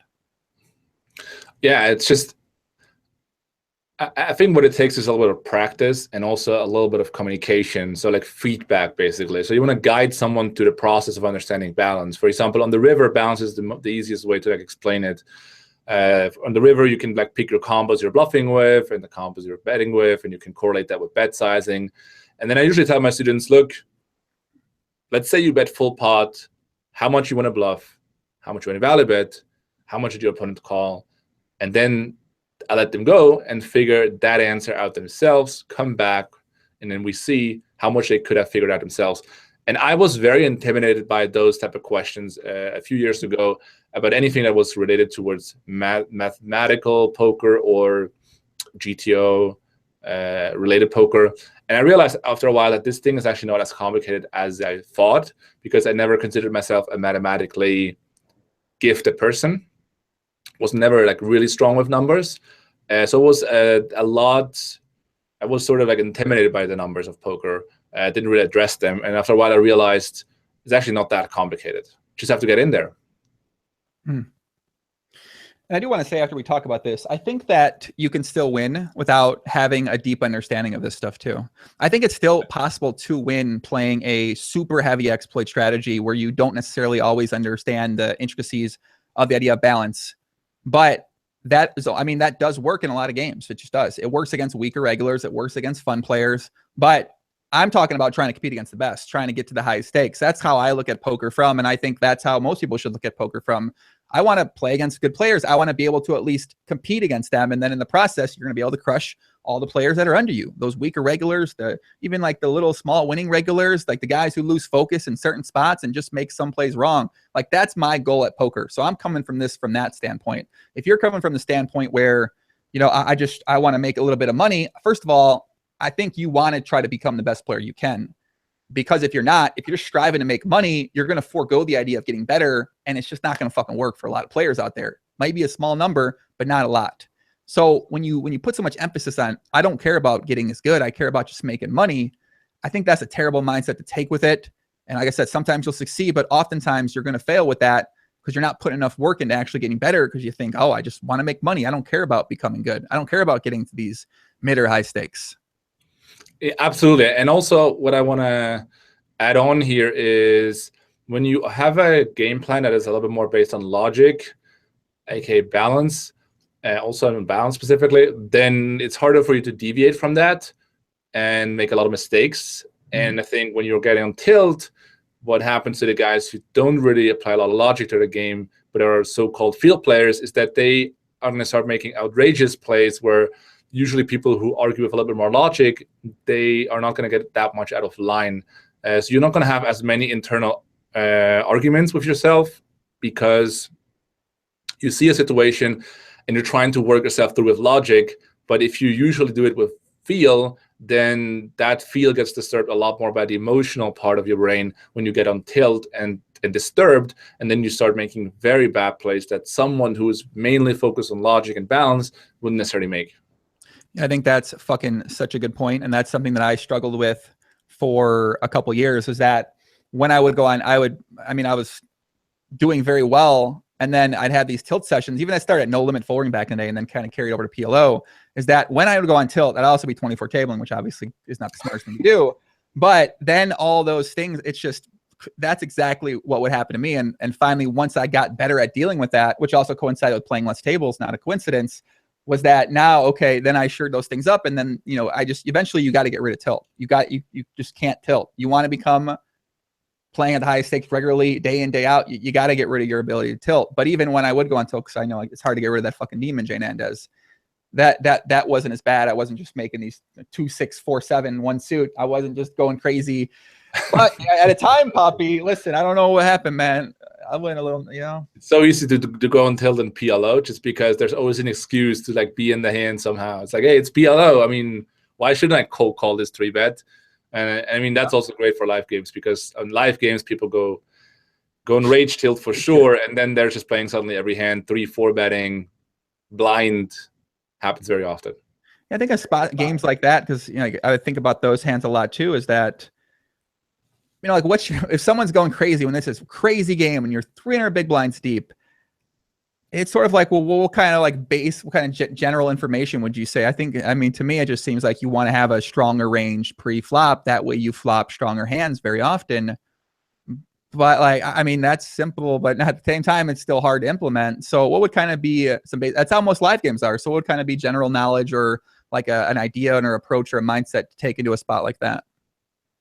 Well, in live games, there are 2 main situations that are important. The number one is, can you isolate to one player? That's a big question in many different spots in a live game. Yeah. So sometimes when you 3-bet a player, it depends on the table dynamics and the positions, you can actually get to a heads-up situation. That would be great, because then you can isolate the fish.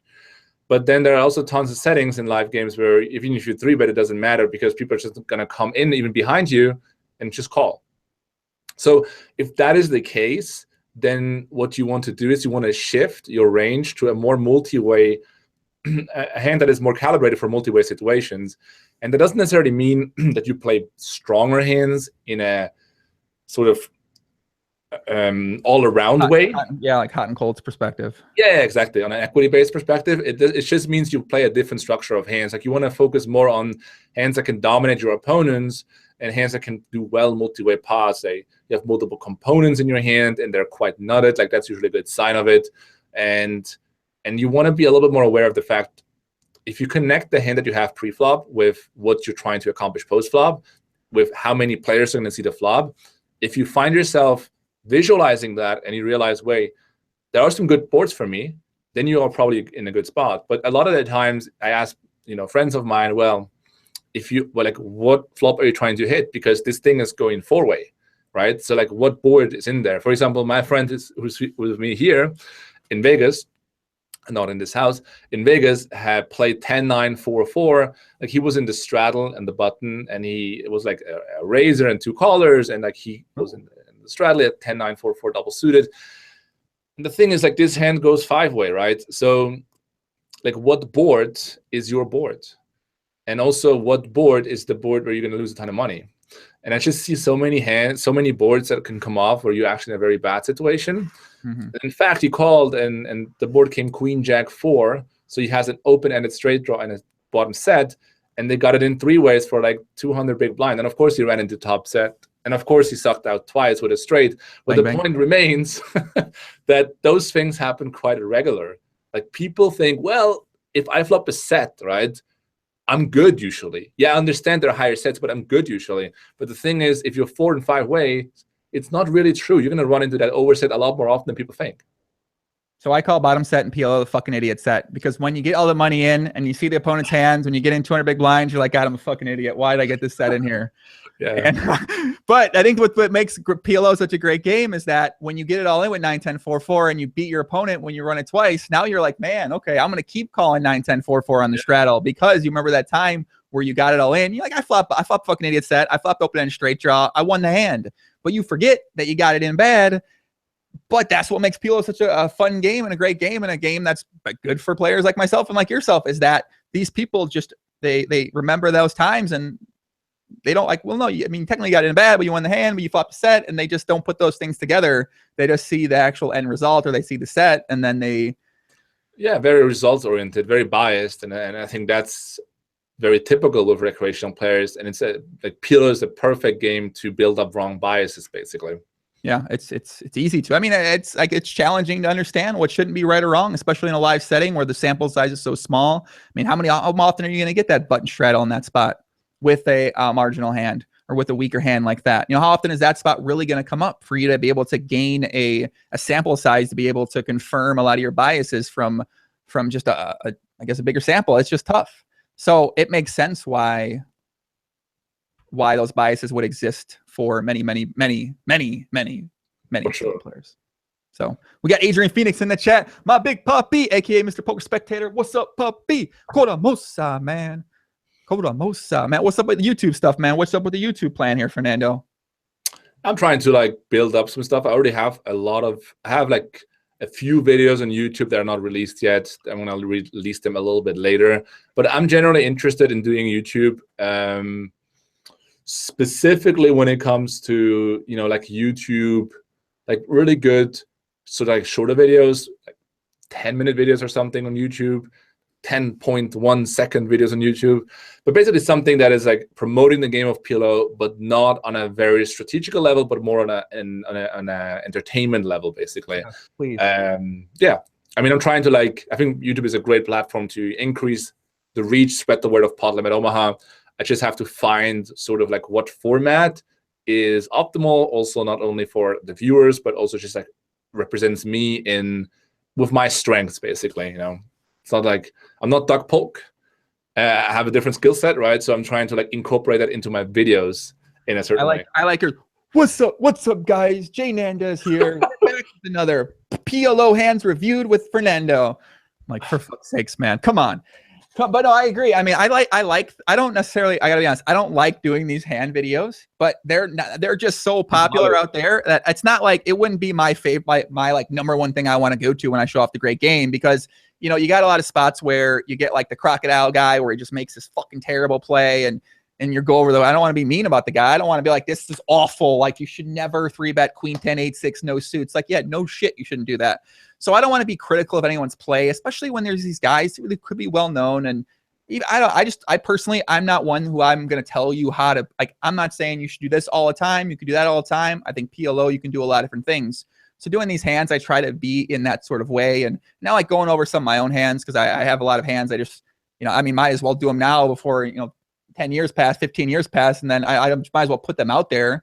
Then I'm like trying to find some hands, but a lot of hands aren't like, you know, it's not, these ain't like these rockets, these crazy spots where you're like, oh my God, what a crazy hand. No, most PLO spots, the big spots that you play are, I mean, they're pretty like, they're pretty straightforward in a lot of different ways. It's not this, you know, there's not this crazy stuff happening. So it's something I've been thinking about. Obviously there's a lot more Nolan Holm hands out there, but there's just not many PLO hands that are really showed that are big pots, that are something mind-blowing happening.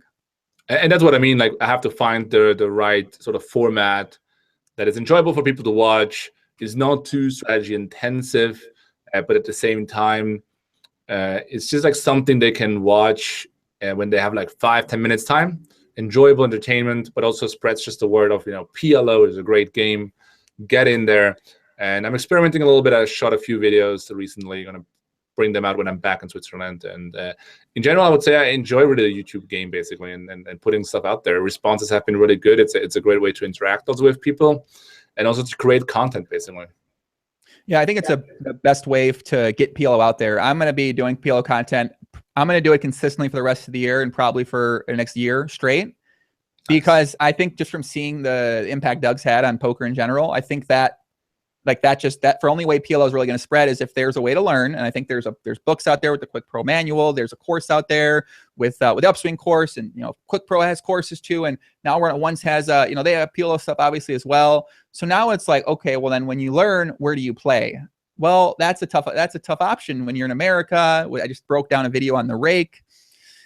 It's not like, you know, it's possible to win, but it's going to be challenging to get past that new stage. And obviously, if you're rest of the world, you got some sites like a Unibet or microgaming, a little bit slower rake at the lower stakes. And I'm going to break that down as well a bit more too for people. But it's just tough kind of the barrier to entry when you learn to then go play. It's just hard, especially if you're at a casino and there's only 1 or 2 games. So that kind of, for me in the past, has been my main thing, is that I didn't want to drive people into PLO and they got nowhere to learn.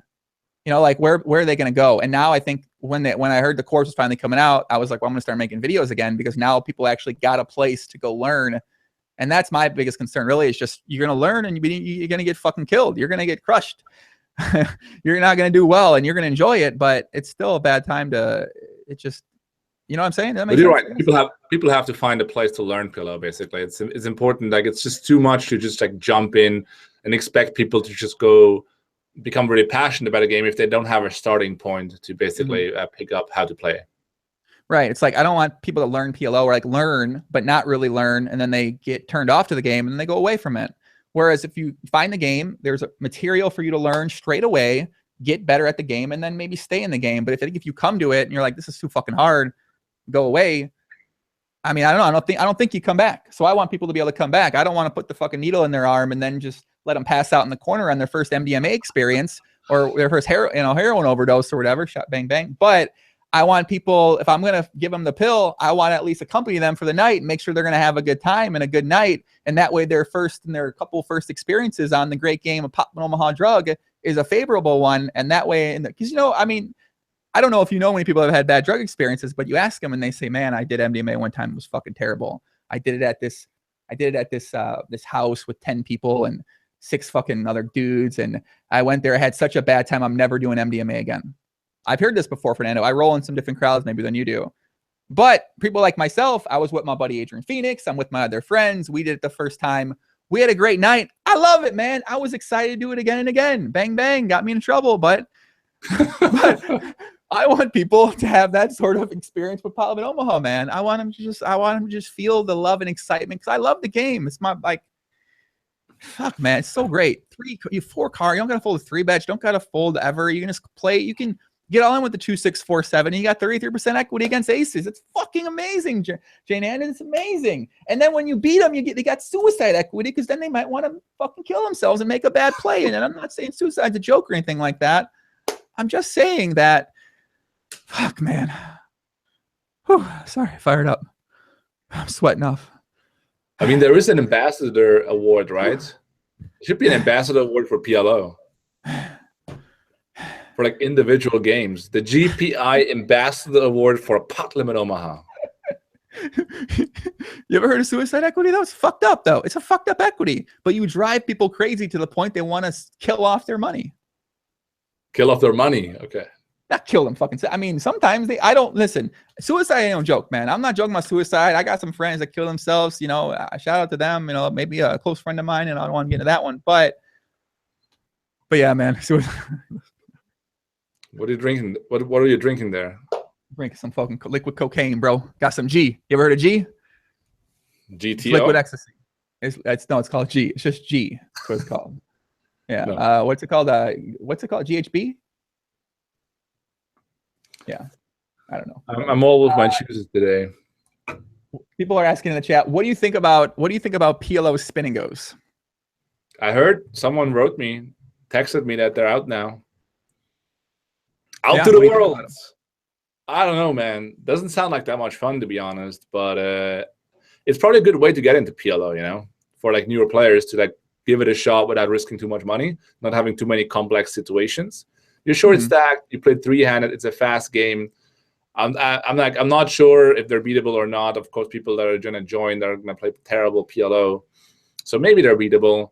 But more importantly, I think it gives people a quick opportunity to jump into PLO and experience a little bit of a taste of it, because you're short stacked. A little bump. Here, I got it. Let me put a tiny bit on my finger. Let me dip it in the back. Hold on a second. Let me get my dip. Just dip your pinky in a little bit. Put it in your mouth, Fernando. Just dip it in a tiny bit. Don't take too much though. Just take a little bit of it, and then put it in your mouth. That's pretty much what it is. Like the full PLO experience, playing 100, 200 big blinds deep. You know, that's different. That's like, but maybe some people can't handle that in the beginning. They jump into the spin goes of PLO, play shorter stacked, and flip a little bit here and there, and experience how it is to play 4 cards, understand the ranking system. I think it's a good opportunity to like jump in there. I'm not sure like how big of a fan I am in general about spins. I actually played some, but I don't know. I mean, whatever you have to do to promote the game, and I think it is actually gonna get more people to play PLO, which is definitely a good sign, a good thing. Yeah, I didn't think about it from that perspective. First of all, my first thought was I thought it was a disrespect to the great game that's meant to be played. It was built and designed by our forefathers to be played with a deeper stack, first of all. But then when they, you know, when it gets down to this disrespectful Boris fucking 3-1-3, 20 big blinds game, couple minute levels, you're 8 big blinds deep. That's a disrespect to the great game. You're not getting a full taste. You're getting some bad drugs. You play 8 big blind PLO. You're gonna be thinking these people get all in. But at the same time, I think if you do understand the equities and the math in some situations, and if you realize that sometimes you might not always want to be calling in some spots, maybe you do want to take advantage of a little bit of extra full equity in other situations. I don't want to get too much into strategy and what I've been thinking about the game, but I do think it's probably possible to beat the game. It's going to be incredibly high variance. You're going to want to gouge your fucking eyes out. And when you get those aces and you get all in against 10-7, 4-2 for 7 big blinds, and the guy hits trip 2s on a flop, and you go, "This motherfucker, what the fuck is he doing? What's he doing?" When you do that and you fucking you're messaging your friend Cindy, you got the spin, you got $1,000 spin on $100 finally, and then 10-7, 4-2 no suit took you down at 6 big blind heads up. I don't want that to happen to you, because that's going to happen to you. So I'm worried, but at the same time, I'm hopeful. I'm hope the great game is represented properly. I'm hope the great game is not disrespected in an evil way. But at the same time, I'm also fearful. This is out of line. I love the great game. I love talking PLO, Fernando. You can tell I'm in rare form today right now. Rare form. I think people appreciate it, though. I hate it. Dirty pill PLO. Disrespect from AJ. It is. You don't think it's disrespectful to PLO to be playing 8 big blinds deep? It's definitely not the same game. Let's put it that way. Let's call it a little bit different. It's like, what are we playing, really, Fernando? We're not playing Pot Limit Omaha with 8 big blinds deep. It's almost no limit Omaha. Just get it in, basically. But yeah, I mean, get in there to like learn the rules and stuff, but then quickly get to the real stuff, you know? Yeah, it's like being on the AGG, any girl grind, right? You're just trying to get it in. Trying to get up on anything. That's what it's kind of doing. 8 big blind PLO. You're just trying to get in on anything, man. Equities run. That's what you're doing. But now when you start getting standards, you play a little deeper. Now you tighten up your range. Maybe you big girl grind, but you only want a big girl grind with the 5'9" girls and above. You know, you're on the TGG, you're on the supermodel girl grind, you're on that Brazilian girl grind. So I feel like short stack PLO, it's just like you're just trying to get up on anything, man. Well, that's fun too, but that's fun, and that's my point. That's got its times when it's fun. But I mean, I hope they know what they're doing. But they teach us in the university. You need me to come in and do a little the PLO part, the PLO spin go part. Yeah, you might need Poppy. You might need Poppy's parameters, or Poppy's pandemic, Poppy's Pot Limit Omaha pandemic. You like the PP, huh? Poppy's PLO spin and goes tips. No, I'm not talking spin and goes. I'm just talking the great game in general. I'm not giving anyone spin and go anything, man. I mean, people would appreciate it. I could jump in there and give some more wisdom. Like you gave a lot of wisdom today. I think if you can put that down into a more condensed version, then I mean, people would just jump on that. Not gonna be able to do it. Listen, Fernando, that's GTO Club. People are voting. People vote. My guys. I've been one. If you want to see Poppy in the PLO University. If you want to end the pandemic going on, that short stack PLO, if you're watching this on YouTube, my coach says I got to hit that like button, Fernando. 1,000 likes equals me and Fernando will play a one-on-one game of basketball on live stream. 1,000 likes? 1,000 likes, me and you will play a game of one-on-one basketball on live stream, Fernando, and I'm going to give you the fucking work. Do you think you're going to beat me? I don't know, man. How tall are you? 6'4". I mean, you can't stop me on defense, which is the thing. So I have to just I just stop you from scoring and taking me down to the post and just fucking break your arm or something like that, foul you hard so you don't want to go down there and take a jump shot. And then I get the ball, you're never going to stop me. Do you think you would take a one-on-one bet on a pickup game of basketball? With you? No, you would probably train. I think with some training, you got the size advantage though. So you got a couple inches on me, and I definitely, how much do you weigh? You definitely weigh, you definitely weigh a bit more than me. Yeah, you're probably like 30, 40 pounds more than me or something like that. I mean, is that an advantage in one-on-one basketball? 100%. Oh yeah. Especially, I mean, on defense, maybe, not, but at the same time on offense, the height matters so much. You just take them down to the post, take them down to the post, take them down to the post. They get really close to the basket then quite easily. Yeah. Right. But most basketball players, when they play one-on-one, the size advantage, they either don't want to, they don't want to take the punishment or the contact, or they don't want to get fouled. Because when you're down there in a competitive one-on-one, I'm hacking the fucking shit out of you. If you're going to bring me down to the post, I'm making sure you fucking feel it, man. You're going to get pushed, shoved. You're going to fucking hit in the knee. You're going to get taken down to the point where when we go down there, we're fucking battling. And that's where I want it. And then you can ask Jamo how that went tomorrow. You better ask Jason Mo. Jason Mo don't know how to play no defense. Come on. Jamo in basketball. J-Mo? This ain't a gun range. This is a fucking basketball good, court. Actually. I was at his place yesterday. He's looking really good. JNandez at basketball or I'm sorry, Jason at basketball or just in shape? He's in shape. He's ready. Yeah, I mean, listen, man, he's been on the grind hard. He got berated enough for all the shots he's been fired. People in the chat talking shit. He said, "I'm gonna get good. I'm gonna get sexy." I like it, man. He did good work. Sure. Like you see the protein at home. You see the dumbbells. You see, he's looking lean and ready. Damn, man, I get you inspired seeing Jamo turn it up like that and turn into a. Well, I want to see what he can do on the court. Come on. But he said he picked up basketball a month ago, so I'm not sure how that will end. I got to hustle me. No, he's not. There's no chance. You think he picked up basketball a month ago? I don't think it matters. Well, I mean, the size is just the Listen, height. I know all you do is you just take him to the fucking post. You just back your ass into him, take him to the post. That's all you got to do. That's it. It's hard to battle that for sure. But obviously, your cardio needs to be in shape because then when you're battling the post, you're using a lot of lower body. You're trying to get a lot of position. It's going to tire you out for sure. So if your cardio is not very good, it's actually pretty good. I mean, I play basketball in the league, right? So like if you play 5 versus 5, you have to run a lot. So, you play in a league? Yeah. Dude, I'll take you down, man. I'm ready. Jesus, what are you slow rolling me? You sandbagging me on this info? I didn't know you play in a league. I play in the worst league that you can play in Switzerland. Let's put it that way. But I do play in a league twice a week, and we have games and stuff. I'm gonna need some odds. Odds? I'm not really good. I'm not good at shooting. I mean, I'm okay at shooting, but I'm not good. Oh, I'm not good either. Yeah. I actually saw you playing on those videos. You actually streamed ones on Twitch, and yep, that's true. You replayed your basketball session, and I rewatched that, and you definitely have some skills. So like, you're not gonna get any odds. I don't know, man. I'm okay. No odds. I'm okay. I got obsessed with it for a little bit of time. So a league of dorky white guys. Fernando's not white. Fernando, you're not white, are you? White? What's your background? You're not Swiss, right? What are you? I mean, my skin is definitely white. My mother is from South America. Oh. And my father is from Switzerland.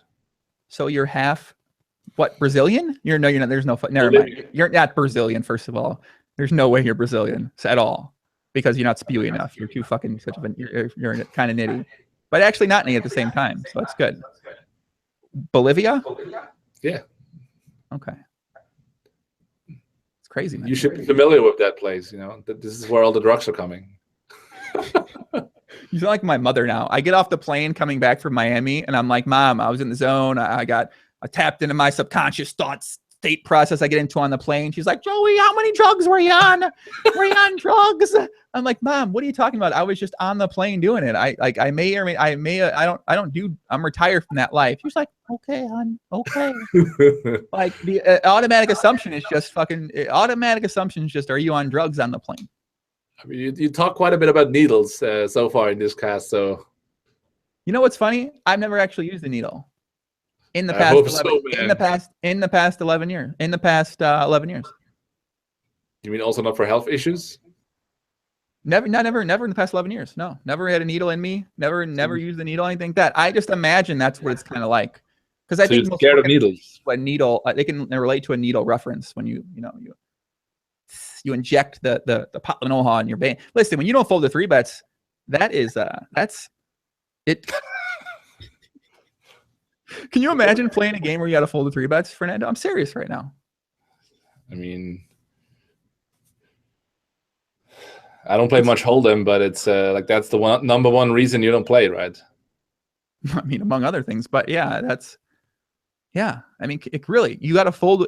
When's the last time you folded to a 3-bet? And be honest with me. I'd say I fold to a 3-bet occasionally.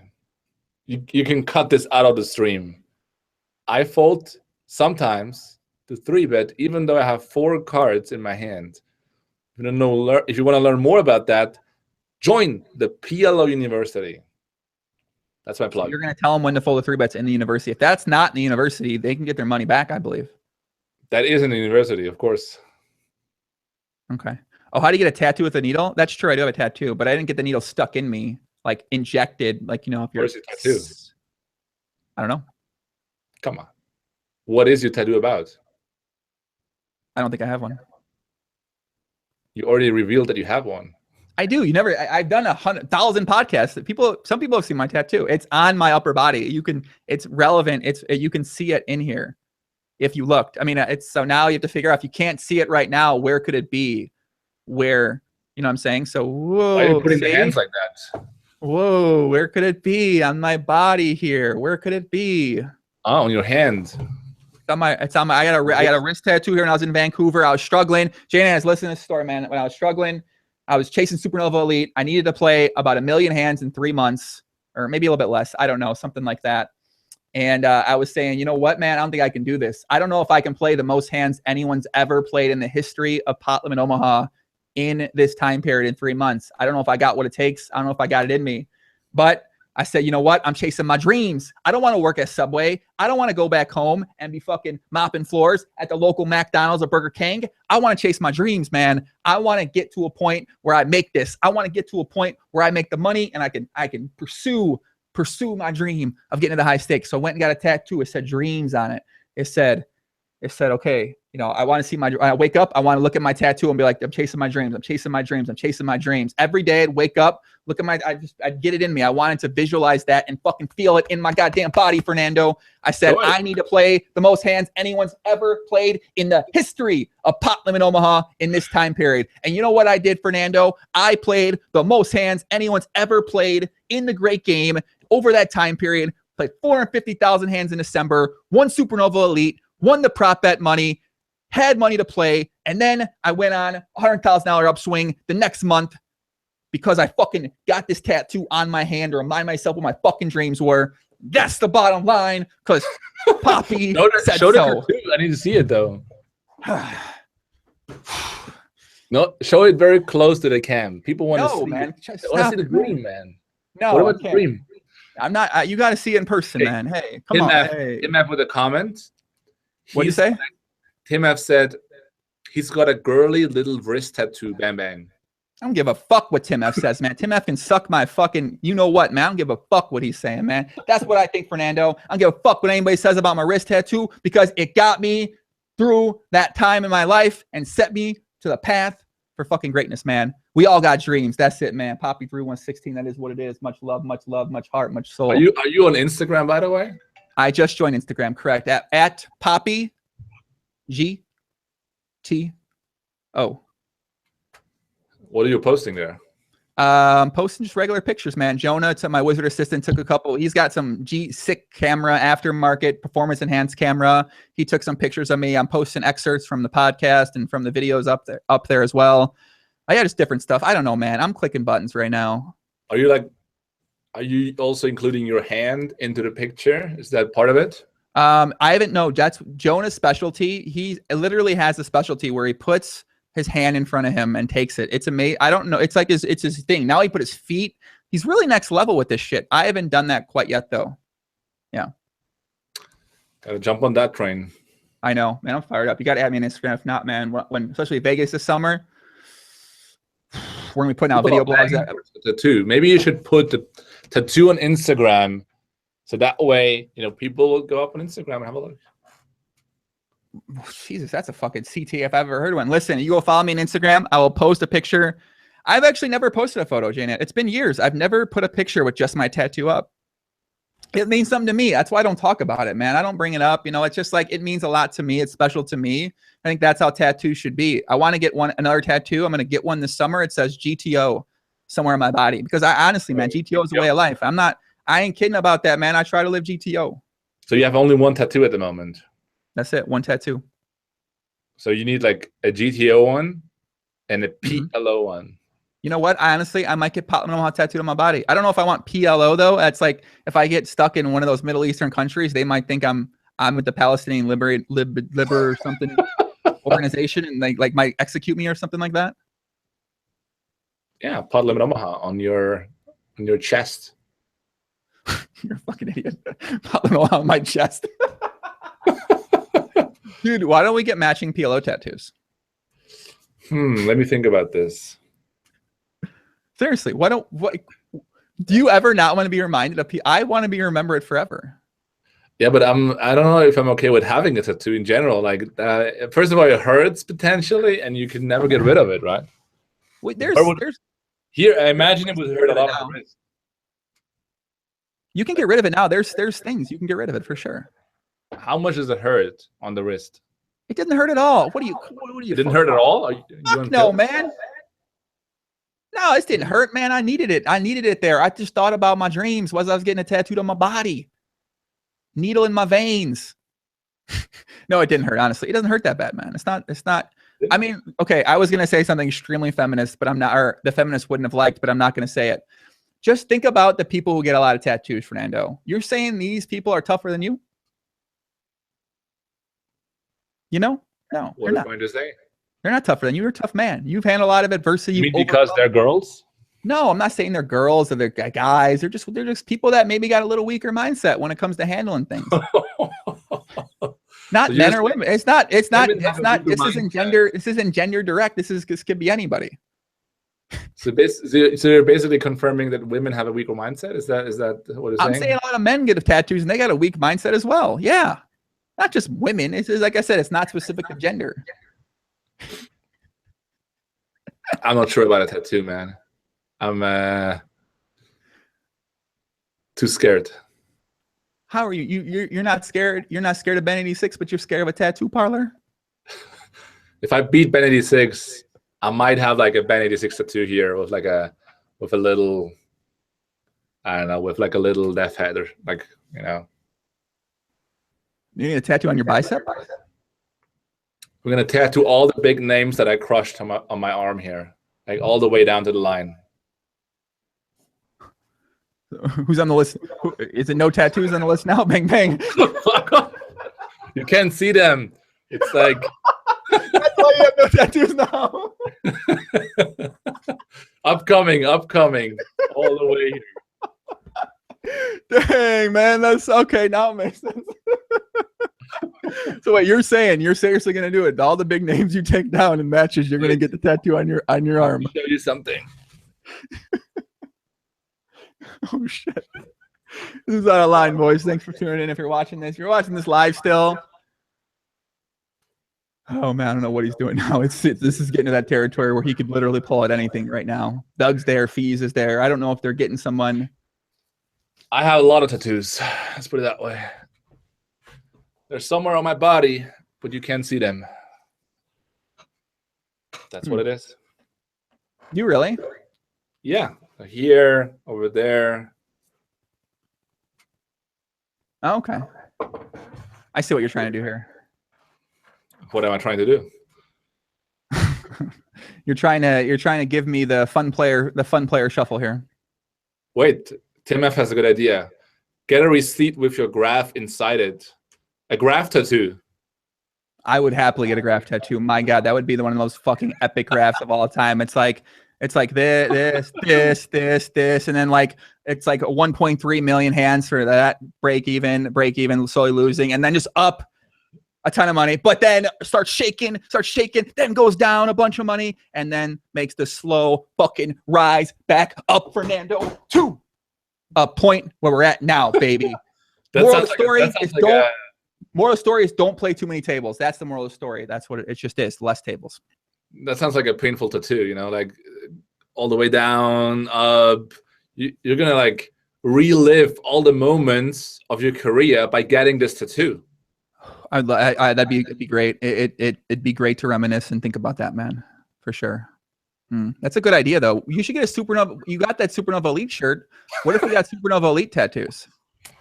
Here's my Supernova Elite shirt story.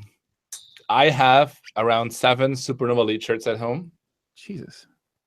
Because I just, got them, I don't know, a lot of years ago. And I'm now sometimes, rolling with it in order to remember the good old times. Mm-hmm. I've been Supernova 2 times. Me too. And I want to, be remembered of that. Yeah, I think that's something to be. I mean, I know us Supernova Elites got to stick together. How many people out there in their life got Supernova Elite twice? Not many. And it's even more rare when the guys go up and they got it more times. I think it's something that, that was something I wanted for a number of years. That's something I worked very hard for to get. It was something I aspired to get. And yeah, you got to take accomplishment in the things that you're able to achieve, that you set out to achieve and work hard for. And I think something like Supernova Elite is something you should very much be proud of. And that should give you belief in yourself to do a lot of things if you're able to put in that type of volume, work ethic, and then not lose all your fucking money along the way. Yeah, here's my Supernova Elite story with the shirt. Okay. I actually wear it in the gym. And this is a little bit cheeky because it reminds me, it's a reminder that dreams can still become true. Wow. A reminder that you can still start at the bottom and reach to the top to your dream.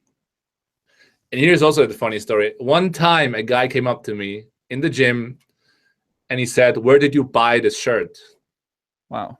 And he said, "Where did you buy this shirt? Or is this for real?" And I told him, "Dude, you don't buy this shirt. I'm a real Supernova Elite. You can never buy this shirt. Nobody can buy this shirt, unless you put in the sweat and the tears. The sweat of thousands of hours." I want a shirt. I want a Supernova Elite shirt. Well, text Poker Stars. Okay. They might have some left. Yeah, they might. We'll see. They gave me a card. I got a card in the mail, but I don't have a fucking shirt. I need a shirt. Message them. They gave up on Supernova so fast that I probably still have a lot of shirts in there. It's true. Bang, bang. That's very true. Oh, my God. I had a good question. Where was that question on my mind? I just had one right there. Fuck, I don't have it anymore. I don't got it anymore, man. I don't know. We're pretty much. You got anything else on your mind, Fernando, that you're thinking about right now when it comes to what you're doing? You're just excited to see how the course is going to do, man. I think now we're into. I can talk the fucking real talk. I don't got to be super politically correct as I am on the first hour because I know more people are watching then. But I think that this course is going to sell a ton because 1, it's awesome. 2, and people say like, oh, Doug's course. I think Doug's course was great. Should have been way more money than that, but you want to charge that price. But some people say, oh, is it going to sell more in Doug's course? First of all, I think 100% yes. And I may or may not have an idea of how many things sold for each. So I have some information here. But I think that this course is going to be extremely popular because more people are getting into PLO. More people are going to get into PLO. They're going to want to get into PLO. It's a feasible option now for people to get into the game. Also, there's a lot of players who just haven't switched over that are going to switch over at some point in time. There's a lot of players that have kind of switched over a little bit, and now they're going to definitely want this because they're in that learning phase. There's a lot of good players already who are going to get it as well. Whereas I think the heads up course, it's something where it's very valuable for anyone who plays no limit. You don't have to play heads up. It's valuable for PLO guys too. And that's a secret. It's valuable for anyone who plays poker at a high level. That course is fucking awesome. But not many people are going to see that, and they, heads up just doesn't necessarily exist as much anymore. And people don't realize that that's very beneficial information for 3-handed, 4-handed, maybe I should have a link for that too. But yeah, I don't know. I think this course is going to be extremely popular and going to sell a ton and going to be very successful. And then you're going to end up buying a Ferrari with the money.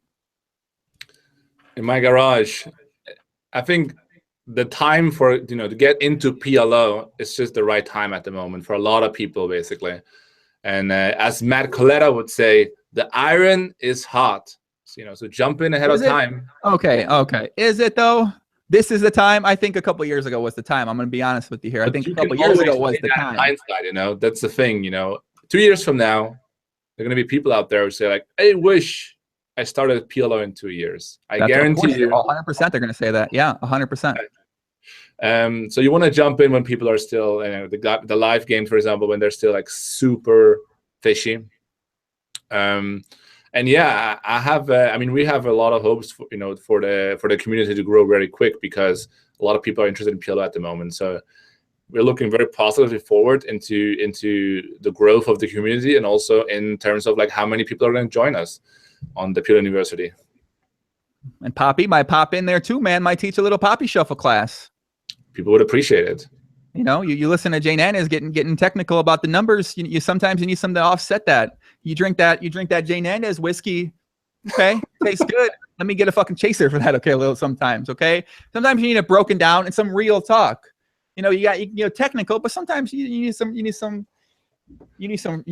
non-technical talk, man. I don't know. I try to give it. I don't got the technical speak like you. You got the technical speak like anything I've never heard, Poppy. I love it. I feel like you could definitely straighten things out there. What do you say? You can definitely straighten things out there by getting in and giving people your perspective. You know. Nah, I'm kidding, man. They gotta pay me. Come on, we're gonna pick you up on that. We'll see. Let's take a couple more questions from people in chat, and then we're gonna wrap things up here. I appreciate Fernando coming on, as you mentioned. I mean, listen, you heard the fucking course, okay? Yeah, we got to say it again, all right? Course is there, links in the description below. Click there, you get a free book, extra material, nude photo of myself, a nude photo of Fernando, and yeah, I don't know. Well, I got one more good question here, actually. Hold on a second. Is there any method? Nice question, Maggie at MagGT12. Is that any method which Fernando uses to go through tough days during everyday grind when he experiences decrease in motivation? Can you just read it again? Is there the beginning specifically? Oh yeah, I see it. Is there any method which Fernando uses to go through tough days during everyday grind when he experiences decrease in motivation?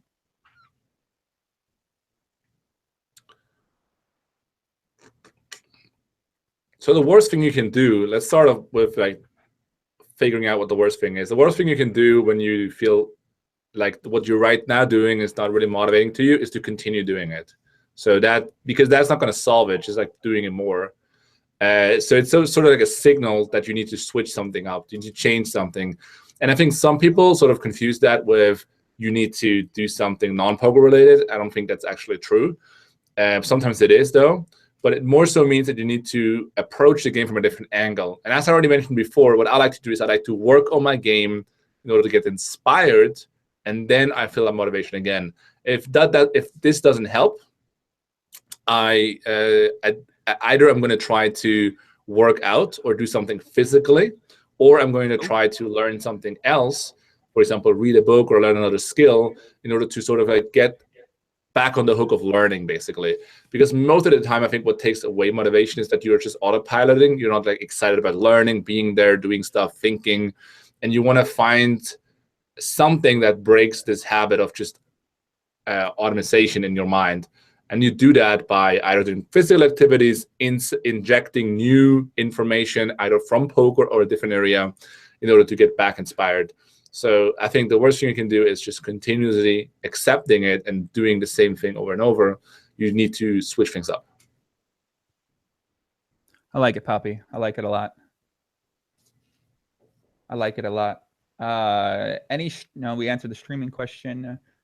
Vince says, what is a great place to start learning Pot Limit Omaha, one which doesn't cost $1,000? I asked this question earlier. You told them to sell their fucking possession. So one more time, let's see if we got it. We also have some free material on Upswing Poker. We have articles. We also have the PLO workshop that is, all for free. So, and also in the future, we're going to be releasing some stuff on Upswing Poker, also for free. And some future, we'll see what the future brings, basically. But the point is, I would like keep an eye on Upswing Poker in general. If it's like out of your budget in general, and make sure to like check out what's free already, and learn from that. And I think at some point you're either going to like afford the course, or you're going to find something on Upswing Poker that might be more fitting to your budget. I like that a lot, man. I like that a lot. Whew. Oh yeah, I'm gonna actually, maybe I should announce my Upswing course I'm gonna be putting out soon. What is it about? I'm gonna be releasing an Upswing course on the great art of chess.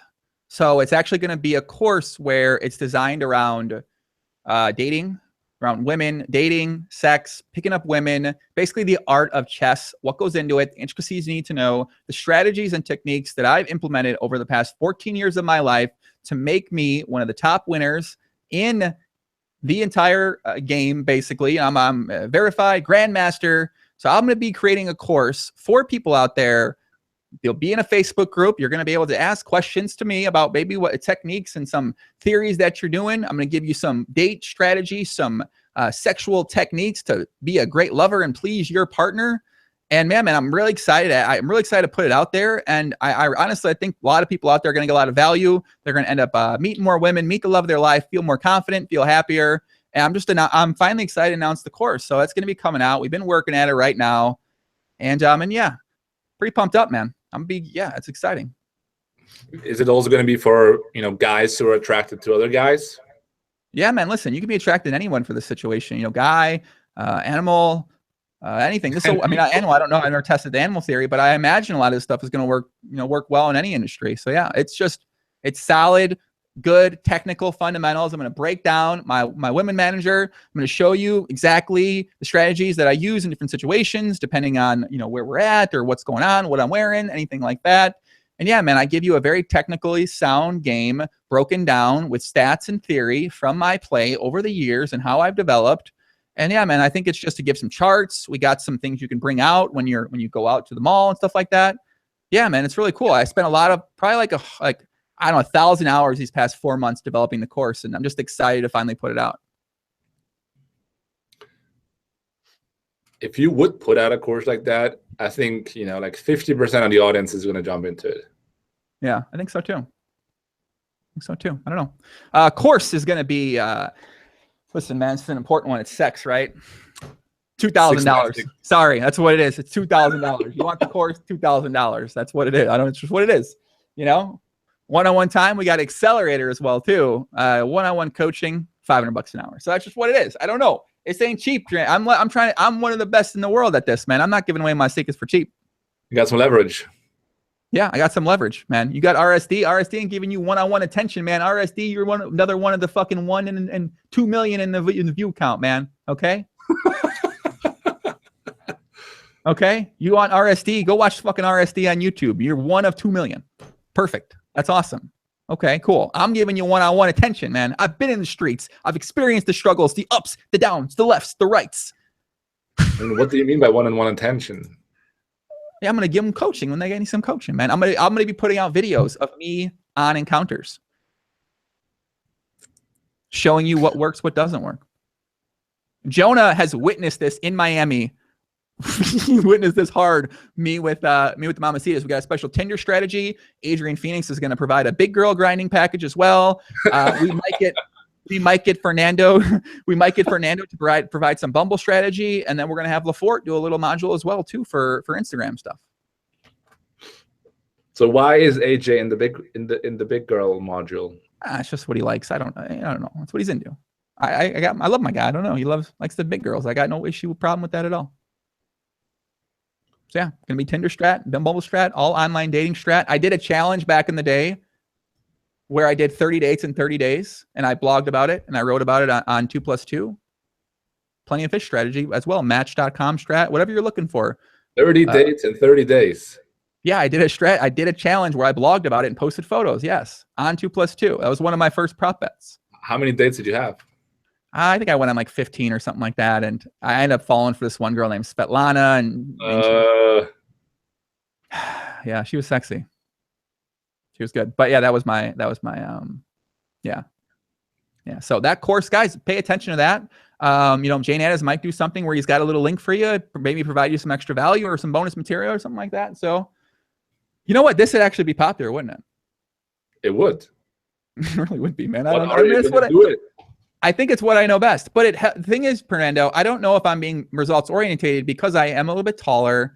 I am debatably in shape, at better shape than the average male. I'm also insane, and I just say the craziest fucking shit that's super out of line sometimes. And I have a rational confidence in sort of an ignorant type of way on occasion. So I don't know if that's teachable to other people to be like, hey, don't be self-aware enough to realize that what you're saying might make you look like a complete fucking idiot often. you know, I don't know how to teach them.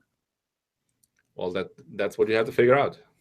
Fuck, man, we need an Excel or something. I might need to get some Excel spreadsheets broken down from you or something like that. I don't know. So, oh well, I don't know. That's what I got. Fernando, anything else you want to add?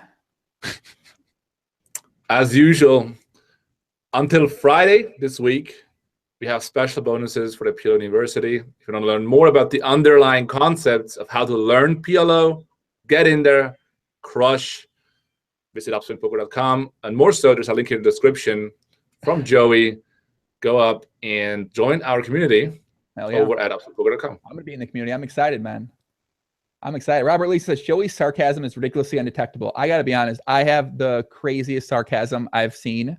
And most people, when they don't get it hard. And it's impossible to ever like have a conversation with them because it's like naturally in me from all this live stuff JNandez. Some people are waiting at a course, you know. Maybe I'll put the course up there. Let's be in the GTO club. All this is in the GTO club. Correct. That's what I got. All right, let's wrap it up. Fernando, if they want to follow you on Instagram, are you going to be Instagramming more? You only got like a couple pictures up there, buddy. You need more on there. Yeah, I would say like follow me on Facebook, JNandez Poker, Twitter, JNandez Poker, and of course over at Upswing Poker. There you go. Perfect. Follow them. Get the course. I don't know, man. Message me for something. I forgot if I didn't call to action. The t-shirts are out. Eat, Sleep, PLO. GTO's a way of life. I don't know. Whatever, man. I got nothing else. I'm fired up. I appreciate Fernando for coming on the podcast, talking some of the great game of Pot Limit Omaha. I appreciate Fernando coming out with me. I'm excited to talk more. We need to maybe just talk more PLO sometimes, Poppy. I'm fired up, man. I'm excited. Let's check back in a month, see how the course is going. We'll do this again, man. Okay? Thank you very much for tuning in, guys. All right. Thank you for enjoying. Peace out. It took me like 3 months to realize you're being sarcastic 80% of the time. Way to pick that up. Nice one. That's it. I'm out. Peace.